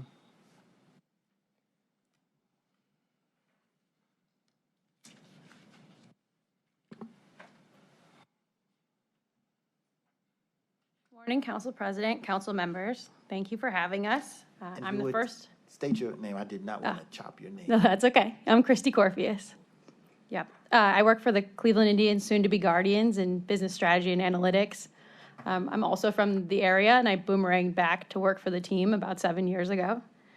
I'm excited to be the first person to talk to you guys today about the relationship between the team and the community. I'm going to focus mostly on the economic and fiscal impacts of the team, which I know a number of our advocates already spoke to, so I'll try to be brief in my comments. But I believe that this lease is an opportunity for us to extend that significant economic and fiscal impact into the future. So we'll focus on the last 25 years, and so the direct impacts that we've had on the community, but I believe that that's just the beginning.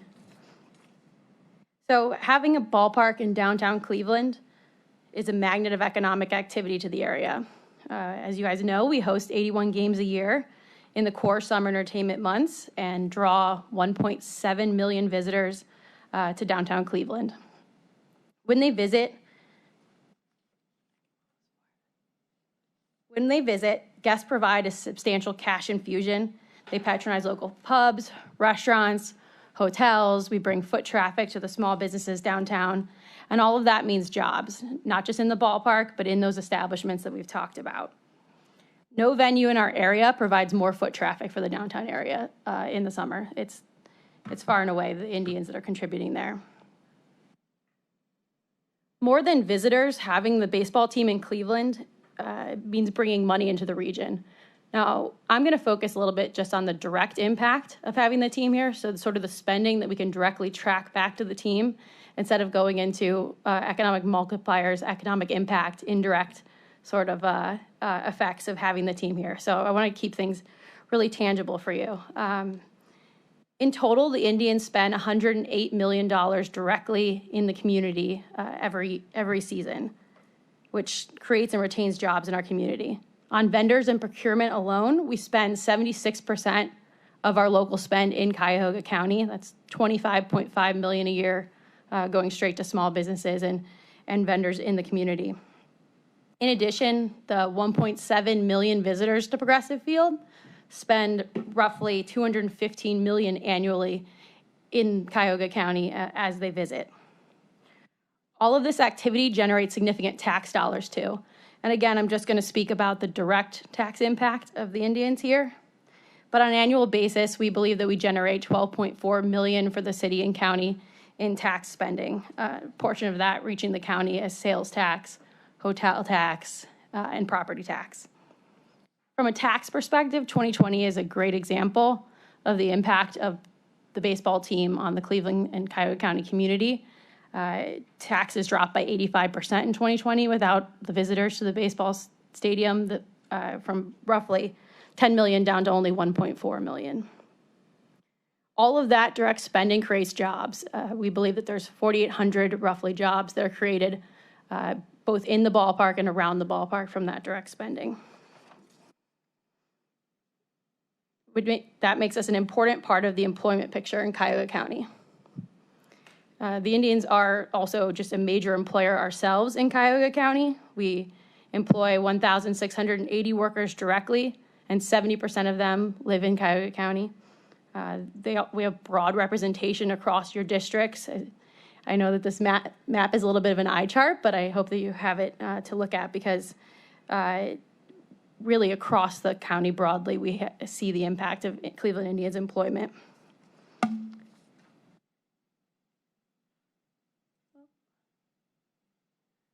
lost my ability to advance. Yeah. There we go. I also wanted to show the city of Cleveland because I think one of the things that we talk about is this investment in downtown, is this a downtown-centered asset? And while the ballpark is downtown, our employees touch every neighborhood throughout the city. So you can see that there's also just, in the city of Cleveland, broad geographic representation.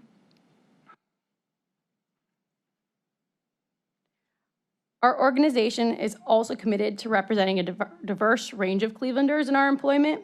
In fact, 1 of 3 full-time employees are women or a minority at the Cleveland Indians. And over the last few seasons, we've made considerable effort to improve these efforts. We believe that we're a league leader in MLB in this space, so we're one of the first teams to make senior level hires in the diversity, equity, and inclusion space, and we've developed an equity working team to continue to focus on these issues. Our head of diversity, equity, and inclusion, Matt Grimes, is here today. I wanted to share, too, that he sort of started his career as a CMSD teacher in Glenville. So he's also back to the Cleveland area to work with us. So with that, and if there are no questions, I'll ask my teammates Penny Forrester and Raphael Collins to speak to you about the ways that the Indians impact the community, not just in terms of dollars and jobs, but sort of in their close connections to the people of the community. Anything I can answer? Thank you. Thank you for being here this afternoon, or this morning or afternoon, I don't even know. So looking at the amount of revenue generated for the city and the county, with the city of Cleveland getting 8.9 to our 3.6 million in the county, why is the county fronting more money for the actual lease itself or project itself? Yeah, I think that's a great question. Thank you. No. I think ultimately these taxes are the direct taxes. Like I mentioned, there's obviously indirect multipliers to these. The way that those jobs impact in each of the Cuyahoga County communities. People go back when they're employed at the Indians or by spending of the Indians and spend additional money, pay to property taxes, et cetera. So there's a lot more out there, but I think you guys know, and I know that it's hard to really pinpoint what those are when we get too broad. So I want to say that, but then I'll also, absolutely. It's Mike Chambers again. Remember, we do get the sales tax, and without this deal, we tend to lose a lot of sales tax to the county as well. So even though they get those taxes, we do get the sales tax associated with that. Is that your attempt at relief pitching? No, I'm just trying to help out because I know she's not familiar Here's the maybe with their analogy. funding, so. Got to go back to the analogy. I know you were. No, I appreciate. All right, thank you. I appreciate that. I think those are reasonable questions to inquire about, so appreciate it. Absolutely. Councilwoman Conwell. Through the chair, when we talk about employee count, will that be something that you can answer or the next presenters will probably answer? My question would be, what is the range of salaries or hourly pay for these employees? Yeah, so our employment, through the chair to the councilwoman, our employment ranges of seasonal, part-time, and full-time workers. There's a broad range. I can say that for those seasonal workers, the average weighted salary or hourly rate is $15.41. I would add that we're going through a top-to-bottom process at the organization now, evaluating compensation, and I think it's an important part of what we're doing moving forward. Mm-hmm. Mr. Chairman. I know it's in the community impact area, but it certainly is an economic impact in the context of when we talk about the publicly owned aspect and how the numbers play out. This contributes directly to how the residents of this community can see that there is a actual dollar amount that reflects that this project works. I know it's a big number, 438 million, but the community benefits from having our world-class tenant here in this community. Question, Councilwoman Conwell. Stevens. Yes, thank you.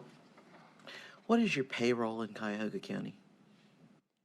Through the chair to the councilwoman, I would have to follow up with you on that, but can absolutely do so. I think we need a ballpark number for that. If we're talking about the realities of this, the impact, the salaries to the people and the payroll to folks who are hourly workers across this county is incredibly important. And number two, when we talk about an average salary, that's averaged by folks who make significant money. And so I want to know what the lowest wage you can earn at a position at this property is. Mr. Chair. Yep, through the chair to the councilwoman, I'll follow up with that data as well. But I would add that the $15.41 that average weighted is only for our seasonal part-time workers. So that is the group that is lowest compensated across the organization. So it is a pretty representative group, but we will get through the lowest specifically. Thank you. All right, thank you. Thank you very much. Next, we have Penny Forster and Mr. Raphael Collins. Good morning, or good afternoon, everyone. My name is Penny Forster. I'm the Director of Community Impact for the Cleveland Indians. I've been with the team since 2001, and I'm proud to share with you today our historical overview of our community impact, and then Raphael will share some strategic plans moving forward to continue that impact.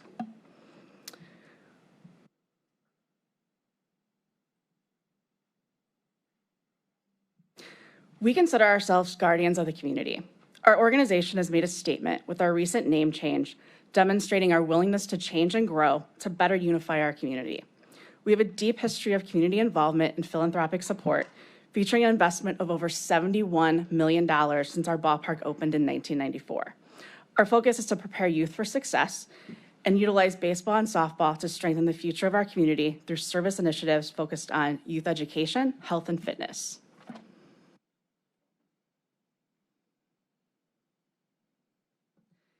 Supporting our employees giving back has always been important to us. The organization listed here are just a sample of the diverse places that our employees volunteer their time and services across our community. As I mentioned, we have committed over $71 million to our community since 1994. While this money has gone to nonprofits across our entire region, the largest focus has been on three very important partnerships. First, Cleveland Metropolitan School District. Our financial support provides all of their baseball and softball programming, educational support for students, and staff development. Secondly, the Boys and Girls Clubs of Northeast Ohio. Our partnership provides scholarship dollars, renovations, special programming, including a special workforce development program we piloted this season. And finally, all youth baseball and softball in the city through our partnership with City Rec and the RBI program. We want to remove all barriers for youth in our city to play the game that we love and learn those life lessons on and off the field. Field renovations, equipment, uniforms, and staffing are all provided by our support. Besides these dollars, we've also provided over 1 million tickets to youth and underserved communities. And now Raphael is going to share some strategic plans moving forward and provide his unique perspective on our impact.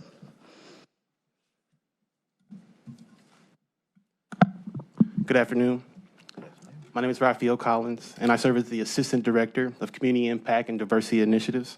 Today, I want to take some time and share with you some of our impactful community programs in 2021 and moving forward in the future years. Utilizing our corporate partners, our neighborhood champions, and our club, we've identified ways to spread our reach across the entire county to touch as many families as possible. Sometimes this involves supporting and amplifying the good work already done with additional resources, or building new and tweaking programs in existence as the needs of our community changes. This couldn't be more evident than the work we've done with the City of Cleveland Recreation Centers. In almost every ward, we have these important resource centers set up that offer a variety of resources to assist those nearby. We believe in these programs that exist here, which is why we stepped up to wholly support baseball and softball programs. Additionally, we did not want to rest with just the support of our city recreation centers, because again, we understand that there are communities that do not have them nearby, including communities outside of city limits, but within Cuyahoga County. For this reason and more, we piloted a program this year called Play Ball CLE. This program supports the more entrenched baseball, softball, and adaptive leagues. These leagues are fueled by passionate parents, guardians, and volunteers in Cuyahoga County, and offered to children at almost every level of baseball, whether it be entry-level T-ball or more skilled fast-pitch programs. What has this program done for us?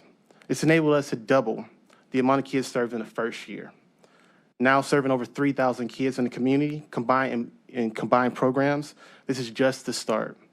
Now, we've already begun plans to continue and expand our Play Ball CLE program to reach even more Cuyahoga County residents in 2022 and future years. The Boys and Girls Club of Northeast Ohio created and implemented what we call the On Deck program, a program focused on personal, educational, career development, and career development, where we seek to expose our young students to career paths that could exist for them, best practices and tips within mock interviews, developing hobbies and personal passions, building and expanding professional contacts, and lastly, hosting them at the ballpark for in-person experiences rarely offered to anyone else. And lastly, CMSD, our Cleveland Metropolitan School District, wholly supporting baseball and softball programs, providing all necessary resources to every student athlete that wants to play the game of baseball or softball. Additionally, in 2021, we modified our MLB RBI program, which, if you're unfamiliar with this program, it provides exclusive major league quality experiences to student athletes who attend CMSD schools. Thinking back to my teenage baseball playing years, I can confidently say there's no rival baseball or softball program that can offer the coaching, development, and experiences that come with this league-wide program. As a lifelong resident of District 9 and born to a large family that's benefited greatly from city and county services, providing many of the districts represented here today, I can vividly remember the day the Cleveland Indians truck pulled up to John F. Kennedy High School, dropping off baseball equipment, the vital resources me and my teammates needed to play. That season ended with 2 Division I scholarship athletes moving on to the collegiate space. Looking back now, that was almost 20 years ago. The support has not stopped. In those high school moments in the early 2000s, it never crossed my mind the baseball team my family grew up cheering on that provided necessary resources to me, to my teammates, and to countless others across the county would be the same team that I would serve on later to continue passing along even more opportunities to children and families that have followed.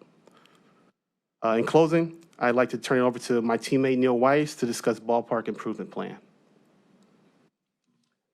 Raphael, let me ask one question of you. The Play Ball Cleveland, again, that is a baseball league, is that correct?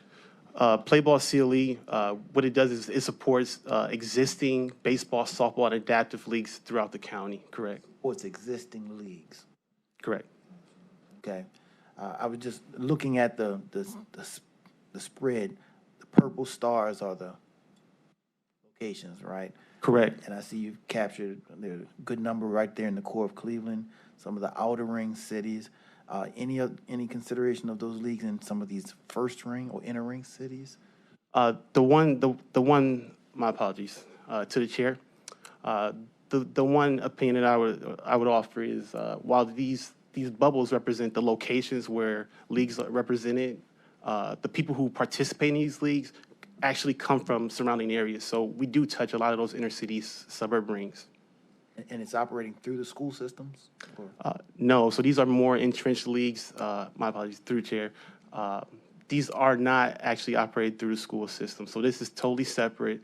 These are leagues who've operated in different communities for years, 20 plus, 30 plus years, who've come to us and expressed and said, we need help, we need financial resources, we need more support, or can you help us grow our programs? Thank you. Councilwoman. Thank you, and really, it's remarkable the work that you do with the Cleveland schools and the Boys and Girls Clubs and the youth baseball. Highly commendable, and I thank you for that. Kind of a question outside of that, though, and when you're talking about perhaps the people that come to the park aren't season ticket holders, but maybe a family of 4 or 5 come and want to spend the day, and it's maybe an impulsive decision to do that, just want to enjoy the love of the game. Do you find that you're attracting those families with the current tickets that are there and available to them to purchase in a not standing room only, but not the best seats either? Are you confident that the community at large that come and pay and bring their 3 or 4 children, are they able to also enjoy what it is that you offer given the price that they pay for admission? Maybe we'll tag team this through the chair to council member. The one thing that I would submit is a few of the community programs that we talked through today. These were designed to actually make sure that young people were introduced to the game of baseball at an early age, and that they could, get some of the benefits from the game of baseball throughout the course of time. So not just young people, but families as well. Yeah, we provide somewhere around 4,000 tickets plus that each year to different communities and different families throughout those communities to bring them to Progressive Field to enjoy our games. Those tickets are for those that are perhaps under a certain income level. Correct. Talk about the average family of 5 that maybe make $60,000, $80,000 a year that want to make a choice to come to the ball game. Maybe they can only come once or twice a year, given maybe a family of 5 and they buy a hot dog and Coke. May cost them $200 to do that. Do you find that you're getting enough of those people too that can enjoy the love of the game? Probably not the best question for us, but Christy, business strategy. This is my department. I think, so we have a family ticket that we provide that comes with loaded value. Any adult can buy it in combination, which is meant to sort of drive that whole basket type of value that a family is looking for. What we know about families is when they come to the ballpark, they want to budget. Like, it's going to cost us this amount of money and sort of account for that, and they don't like surprises. So we've tried to account for that, and I think one of the things that I'm most excited about is moving into the next era. We're sort of thinking a little bit more about pricing the more data we get as a whole experience, which really benefits families. What does your food and beverage cost? What does your parking cost? And how does that all work together? So, our ticket prices are competitive across Major League Baseball, and we feel that there's a really good place for families, but we're continuing to enhance our offering in that space as well. Good. I'm glad to hear that, because it would be a shame of a family, even though they could afford it, to have choices to make and may not choose the ball field, at least maybe not more than once or twice a year because of that. You offer a family package. I'm glad to hear that. Thank you for the answer. Yep, absolutely. Thank you. Mr. President, and I don't know if you folks would be able to answer this, or if you might have to come back up, I'm not sure. Just hitchhiking off of what Councilwoman Baker was saying. So do the Indians provide like a family night package where, your average family can come? Because I'll be honest with you, I try to get to a couple games during the year, and I've got 3 kids, and it's expensive to do, and there's a lot of people a lot worse off than I am, for certain. And we talk about the average fans being able to get out, the kids learning how to play baseball at a young age, and I just think you lose generations of kids who can't get to the parks, especially minorities or low income kids, in those settings. So I think this would be a good time, I think, to maybe sit back and look to see what we can do, you guys can do, or we can do as a partnership to try to get some of these kids who might not be able to get to the parks, not as fortunate maybe as myself or somebody else. This might be a good opportunity to do that, to sit back and maybe it's like you guys indicated, maybe it's through back channels or through schools, good grades, getting good grades in school. I know the Cavs have some type of program like that. I think it'd just mean a lot to the community to be able to do that. And you're talking about the new name, the Guardians. Maybe we could be the guardians of our kids, of our youth. So, Mr. Chairman, Mr. President, I want to piggyback on what my colleague said. One of the things we know is that when the group, that a cohort of people that I was with toured the stadium, we talked about the fact that the industry that you work in has changed, and the jobs that are created by the Guardians today are different than the jobs that were created in the past. And for example, your colleague who just stepped away, analytics was not something that was thought about 20 years ago. So there's a need for the nerds with the good grades to go to ballparks and understand about the employment opportunities that are there. And so not having a program that rewards middle-class kids who have good grades, they bring the family there. Hey, Mom, because I have 3.75, the Guardians are going to give the family 3 tickets, and then we pay for 2 more tickets. So literally, it's a very deep discount to come and go to a game. And here are the games we get to select from. I think that kind of programming is forward-thinking. We also need to recruit these kids to do what you've all done, boomerang back to our community. And so we need to think not only about folks who don't make a good living, but we also need to think about the families who make a decent living but are still on budgets. And so this helps them choose you as one of their entertainment venues. And it also helps us talk about how we reach out to every resident of Cuyahoga County, not just specific cohorts. Thank you, Mr. President. Any further comments, questions? Council. Given I guess I'll wrap up. And I agree, and I'm so glad that this conversation took place. But I would hesitate to say that it should be the, great grades kids, because we have a lot of kids that work hard for the C average grade that they receive. They work very hard for it. We don't want to overlook those either. So I'm not sure that we need to, specialize in that. But I would like the conversation about thinking about that family plan and what's affordable, and maybe the merit roll, maybe not honor roll, but merit roll would qualify. That's all I wanted to say, and thank you for listening and at least taking back with you those comments. Through the chair to Mr. Collins, how does the nonprofits access potential assistance for their community support, and how are the nonprofits chosen to receive support? Is this specific to play ball? Or just for your community support? I'm still on the slide, the previous slide that you were on, when you talked about over $71 million is spent on the community, So we hear from different nonprofits daily. Many of them reach out to us. We also make sure that we're covering different areas of need, knowing, kind of staying on the pulse of what is the need in most of these communities, and just making sure that we're in constant communication with those organizations. So they reach out to you? Primarily, they reach out to us. Occasionally, we'll reach out to someone if we see something that we want to make sure we're having an impact on. Through the chair, is that listed on your website? Yes, there are spots on our website where people can ask for either in-kind donations, monetary or otherwise. Okay, so say it's a bountiful year where multiple organizations reach out to you. How are the nonprofits chosen to receive the support? If you have so many, then you have to condense it. How is that fairly? That's a good question.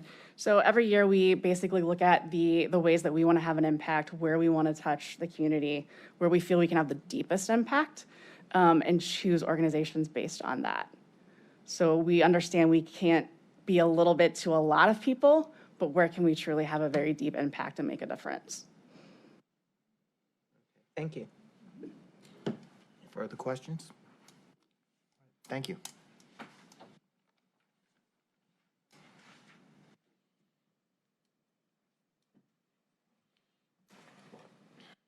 Afternoon. President Jones, Vice President Stevens, members of the council. My name is Neil Weiss. I'm Senior Vice President and Chief Information Officer for the Guardians. I've been with the club for 9 years, or almost 9 years.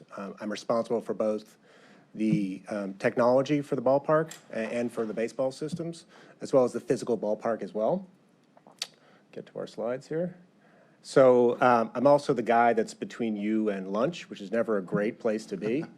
So I'm going to try to balance quality of delivery with speed. If you want me to speed up, give me some sort of speed up sign. I'm happy to do that. But I'll also stand up here all day if you have additional questions as well. So ballpark improvements, what are they? I'm going to start with our mission. So the mission for this project, or for this program of ballpark improvements, fits directly with what our mission is as an organization. And that's to win the World Series and deliver a compelling fan experience. So what we want to do with these ballpark improvements, this $202 million fund over a period of a few years, is to hit on both of those directly. We want to win the World Series for the first time since 1948, and every year we want to do that. And we also want to provide the best possible experience for our fans, our staff, our baseball team. We've got a few guardrails, some principles when we think about how we do this. There's 5 of them. We've put these together over the past couple of years. The first one is we want to be of Cleveland. We want to be of Cuyahoga County. We want to be of Northeast Ohio. We don't want to build a ballpark that would work really well in Colorado or Texas or New Hampshire. We want to be of here. We want to keep that spirit alive. We want to be future-proof, so we can't predict what's going to happen in 5 years or 9 years or 12 years or 15 years.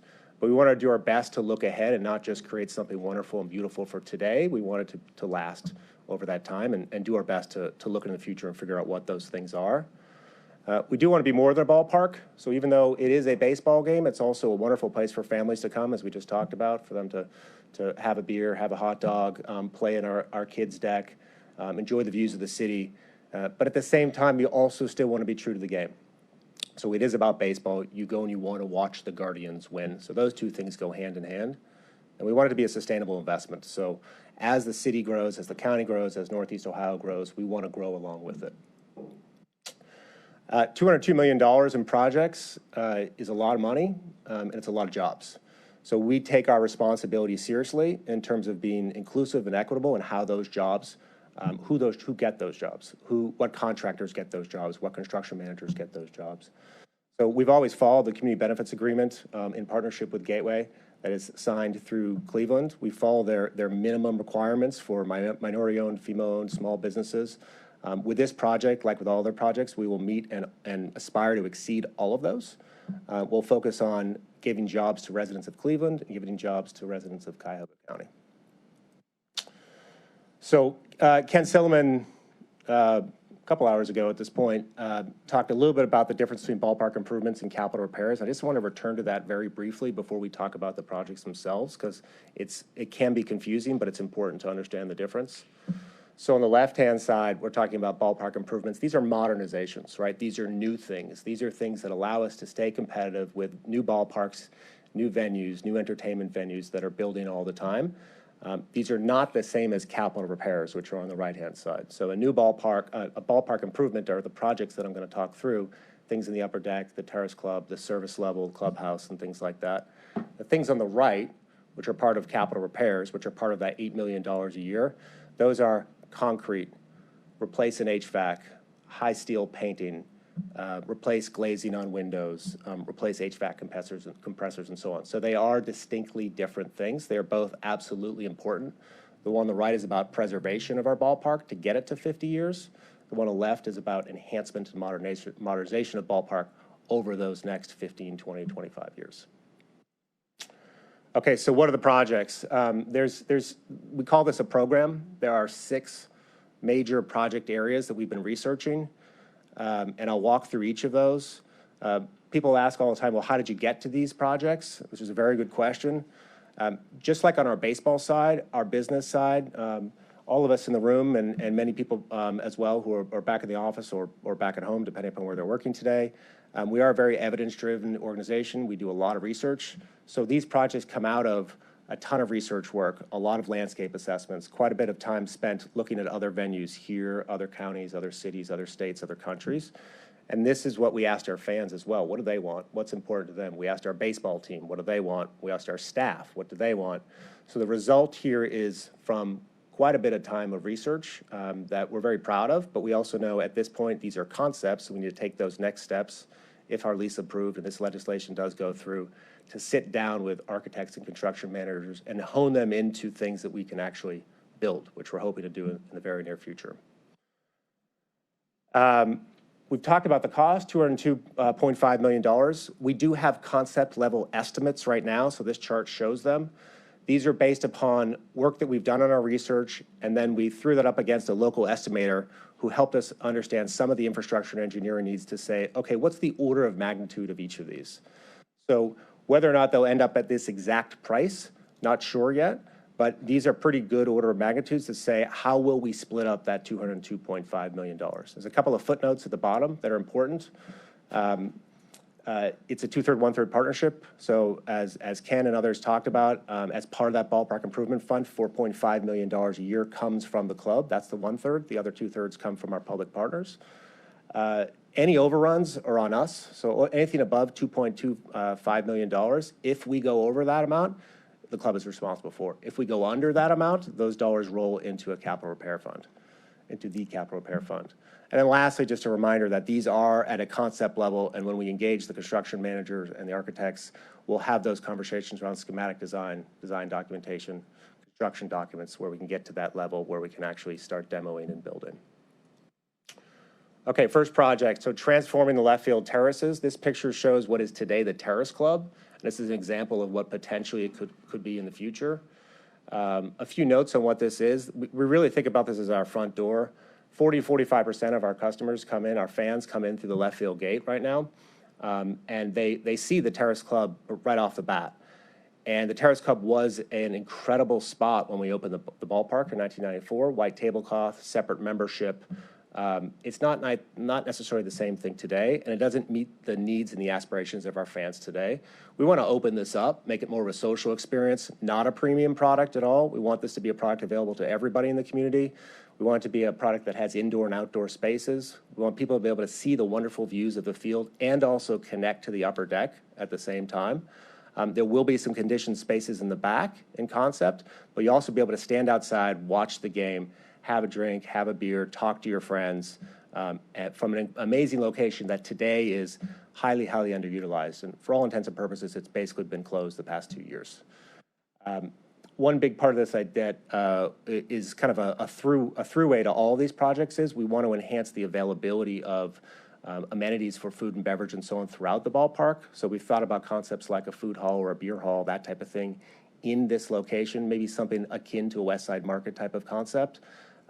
Something that is really interesting and it's very much about Cleveland, similar to what we've done in other places in the lower bowl with our neighborhoods concepts. The upper deck is the second one. So the upper deck reimagined.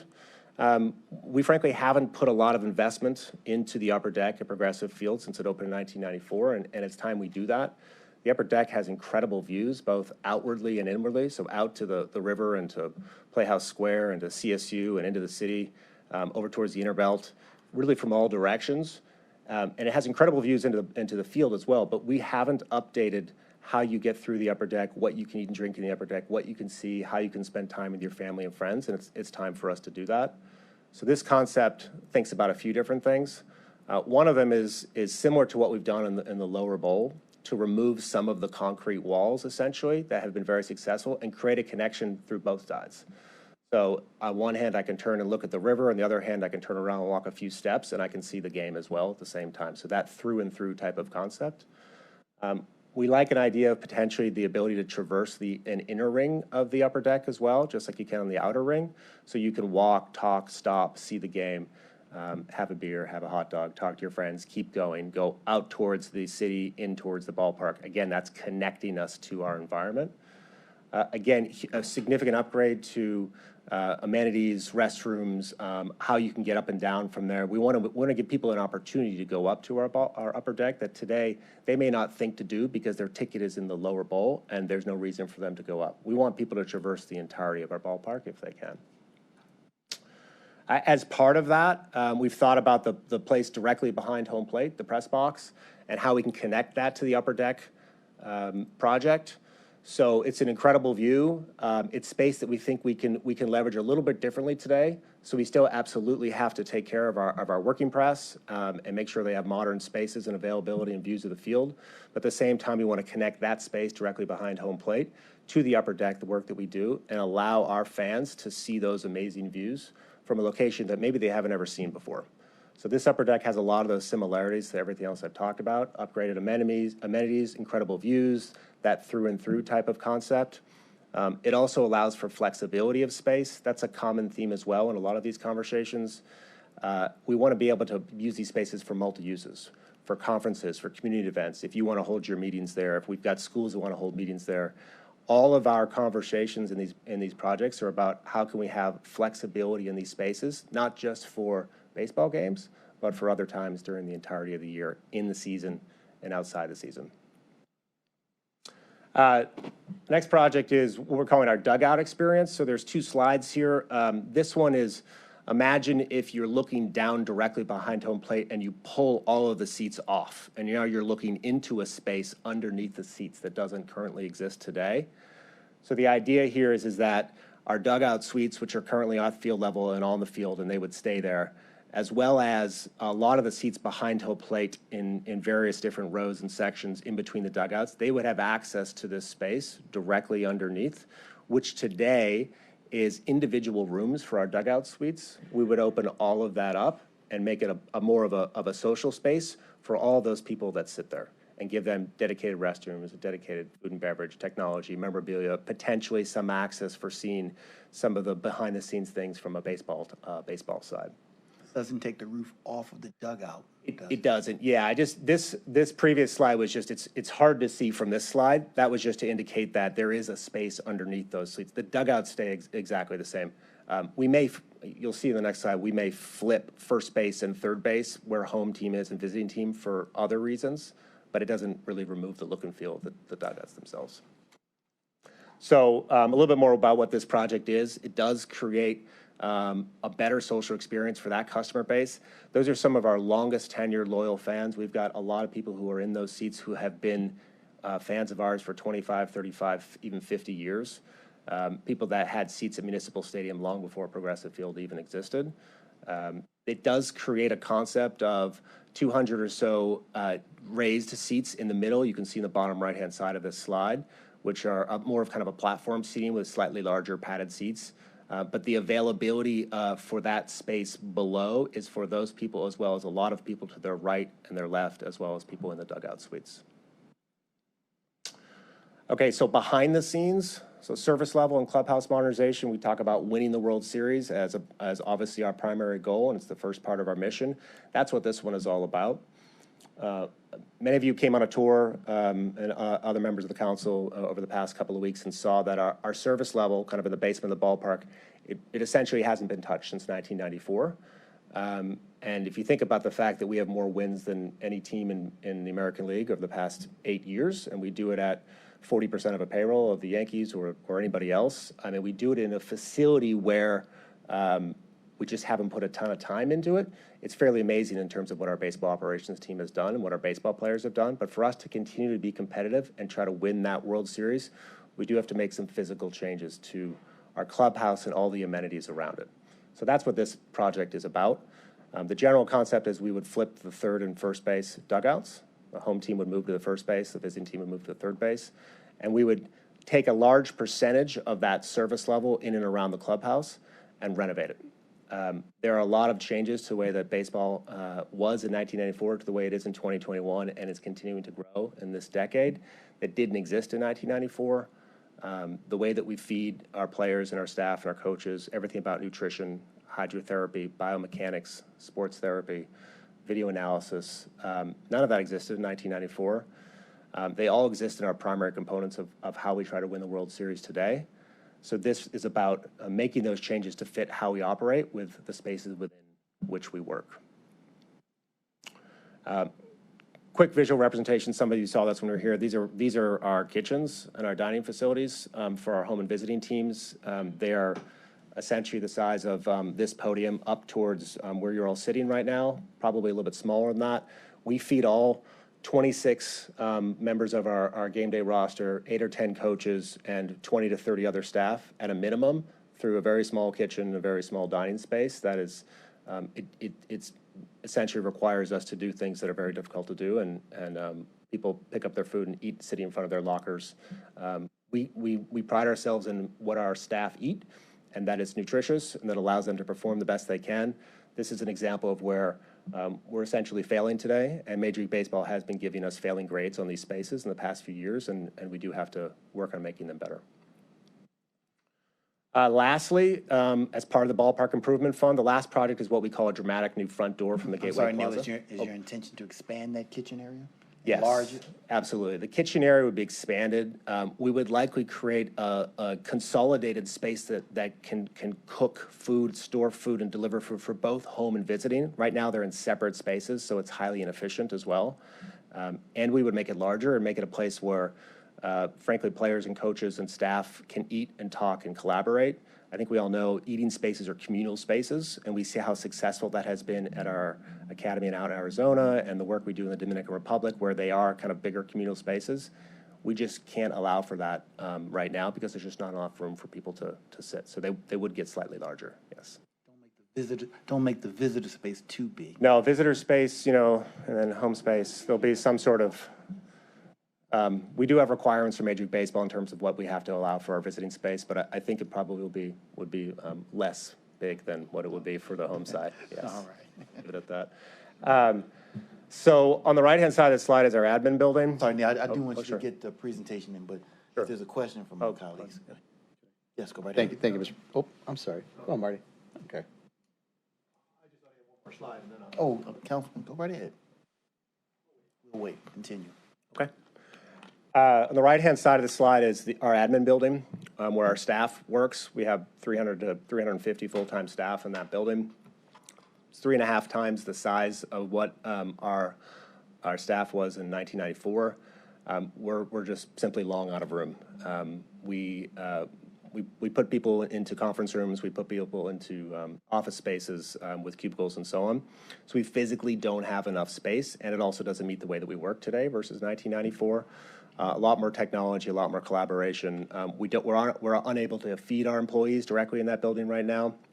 So part of this plan is to renovate that building, potentially add a 5th floor as well. Currently, we occupy some room in the basement, the 2nd, the 3rd, and the 4th, but it was built structurally to allow for a 5th floor. So in this concept rendering, you can see that on the 5th floor right now. It also creates a really new entry into the ballpark from Gateway Plaza. We're hoping over the next 5, 10, 15, 25 years that the density and the vibrancy of downtown Cleveland, and the Gateway District especially, grows and grows and grows, and we want to be part of that, and this is a great entry into the ballpark from that growth. Currently, you enter into our ballpark on Ontario Street.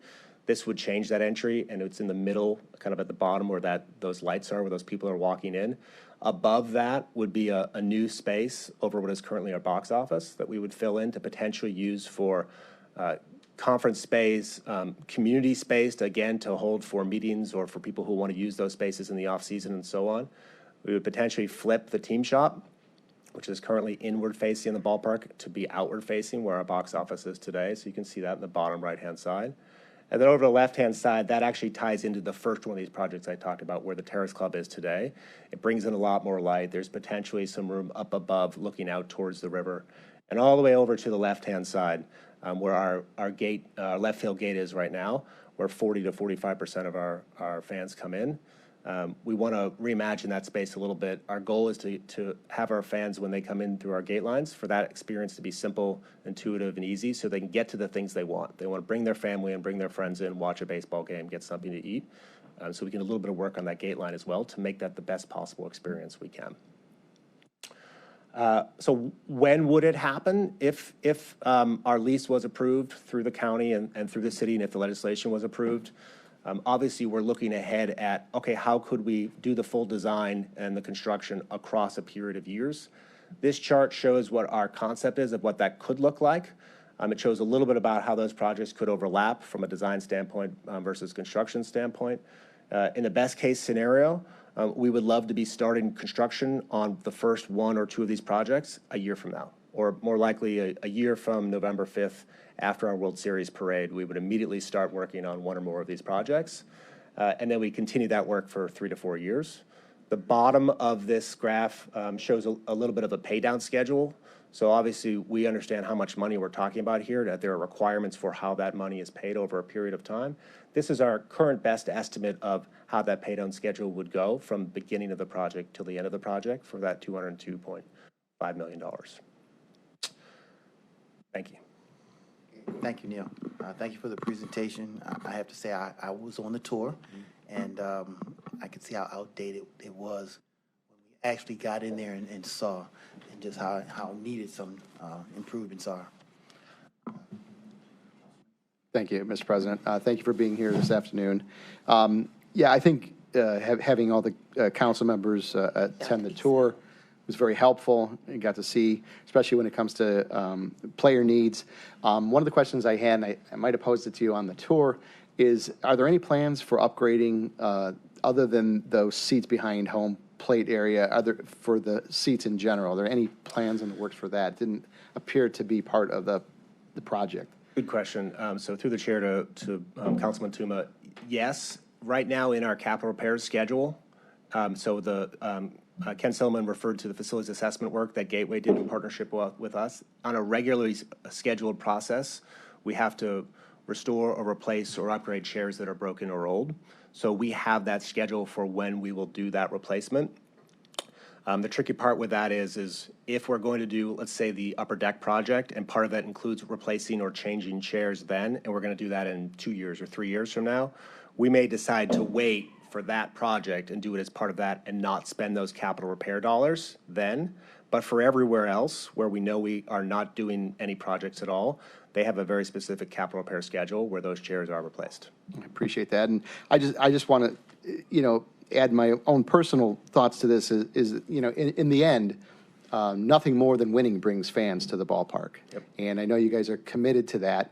I would just ask that if the county is committing these types of resources from our residents, from the residents of Cuyahoga County, then we would have a commitment from ownership to, on the field, commit some resources to getting some good players here, because we're last in payroll. If I looked last, I might be wrong in that, but we're down there. And, you get what you pay for sometimes. So I would just ask that there be a commitment on ownership's part to be as committed as we are towards, making this work for everybody. Understood, and I know our ownership is committed every year to, their goal is to win the World Series. There is nothing more important for them. I hope, one goal. I hope they do. All right, thank you. You're welcome. I think everyone can see we maintain our building just as we down at the window. So That's a really expect- perfectly timed, actually. yes, we expect the same. Yeah.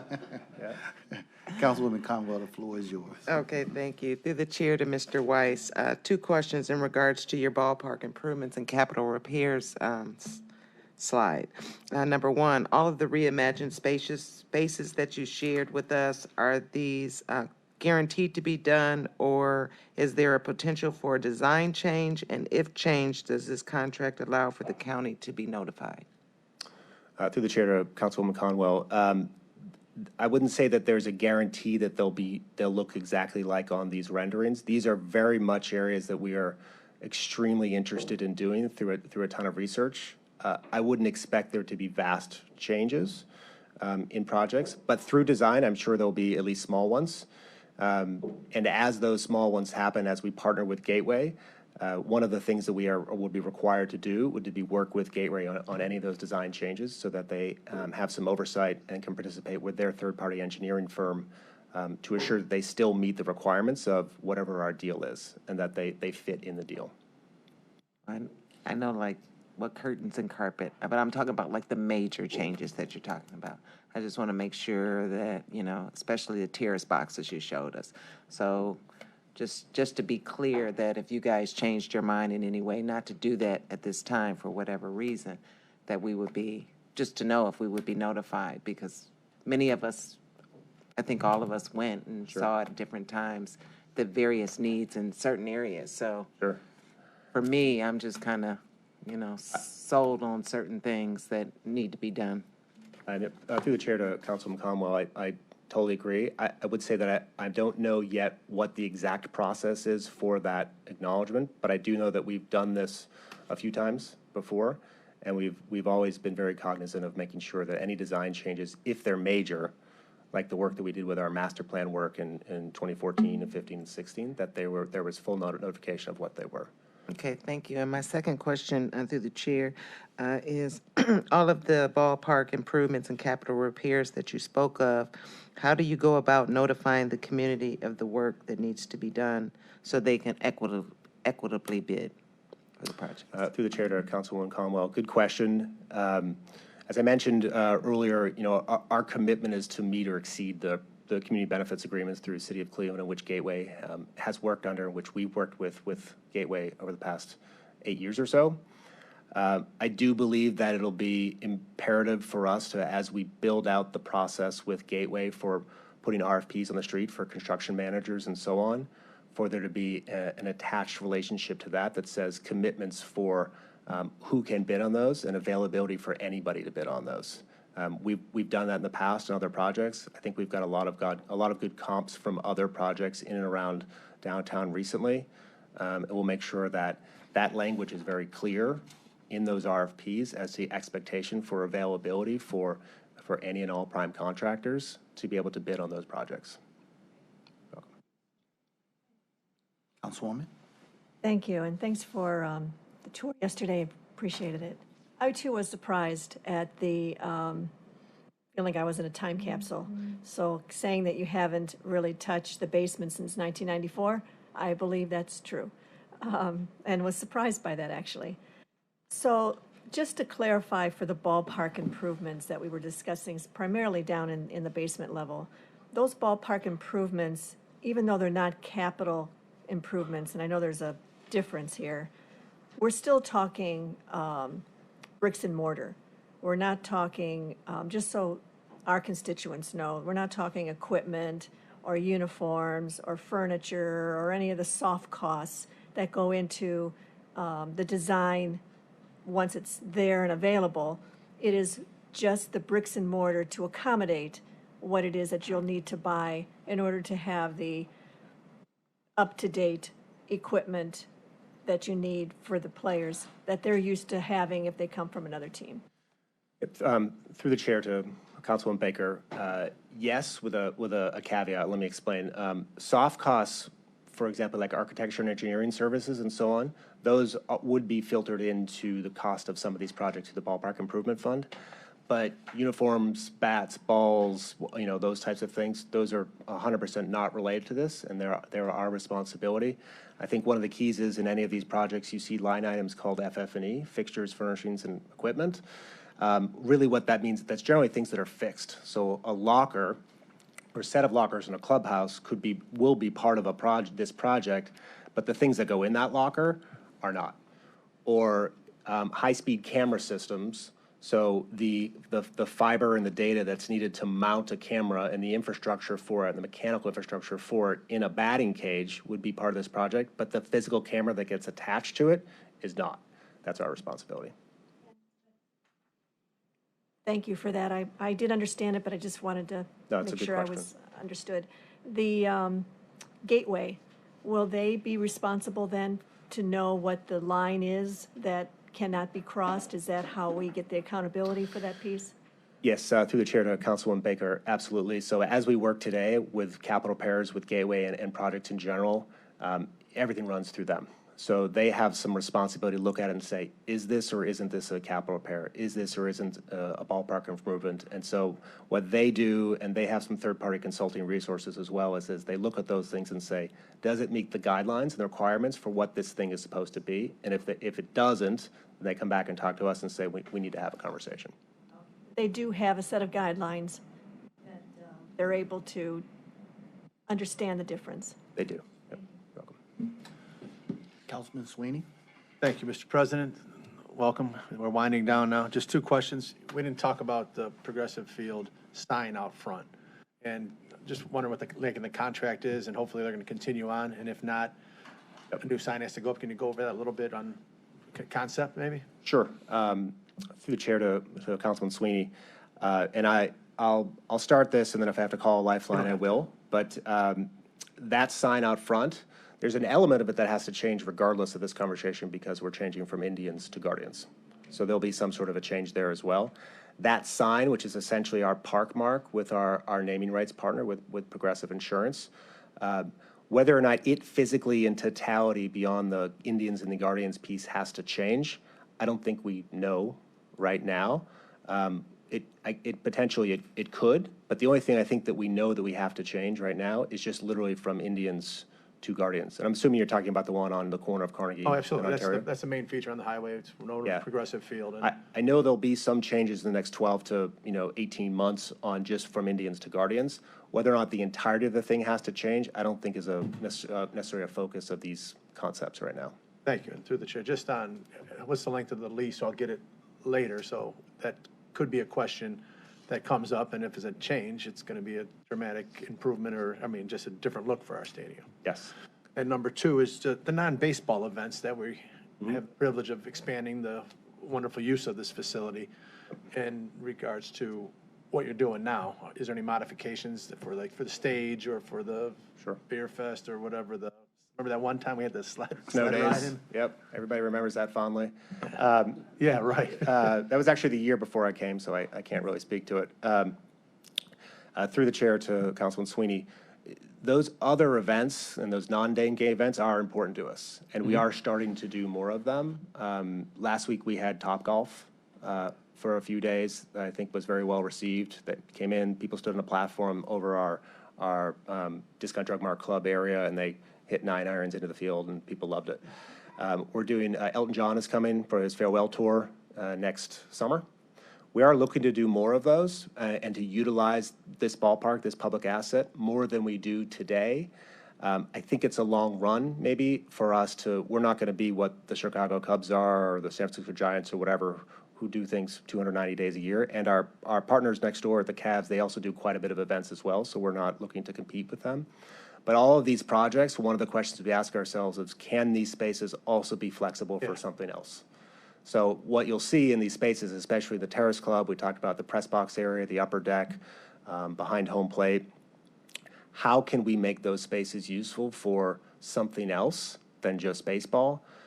If Destination Cleveland wants to bring the men's Final Four basketball to Rucker Field, to the Q, to the field house in 2029, and the NCAA says, I'll only come if you have space for 1,000 people to hold a meeting on day 4, we may want to raise our hand and say, well, we have this great building, this great public asset that would allow you to use that space and help sell that to the NCAA so that they will come here and all the great impacts from that will occur.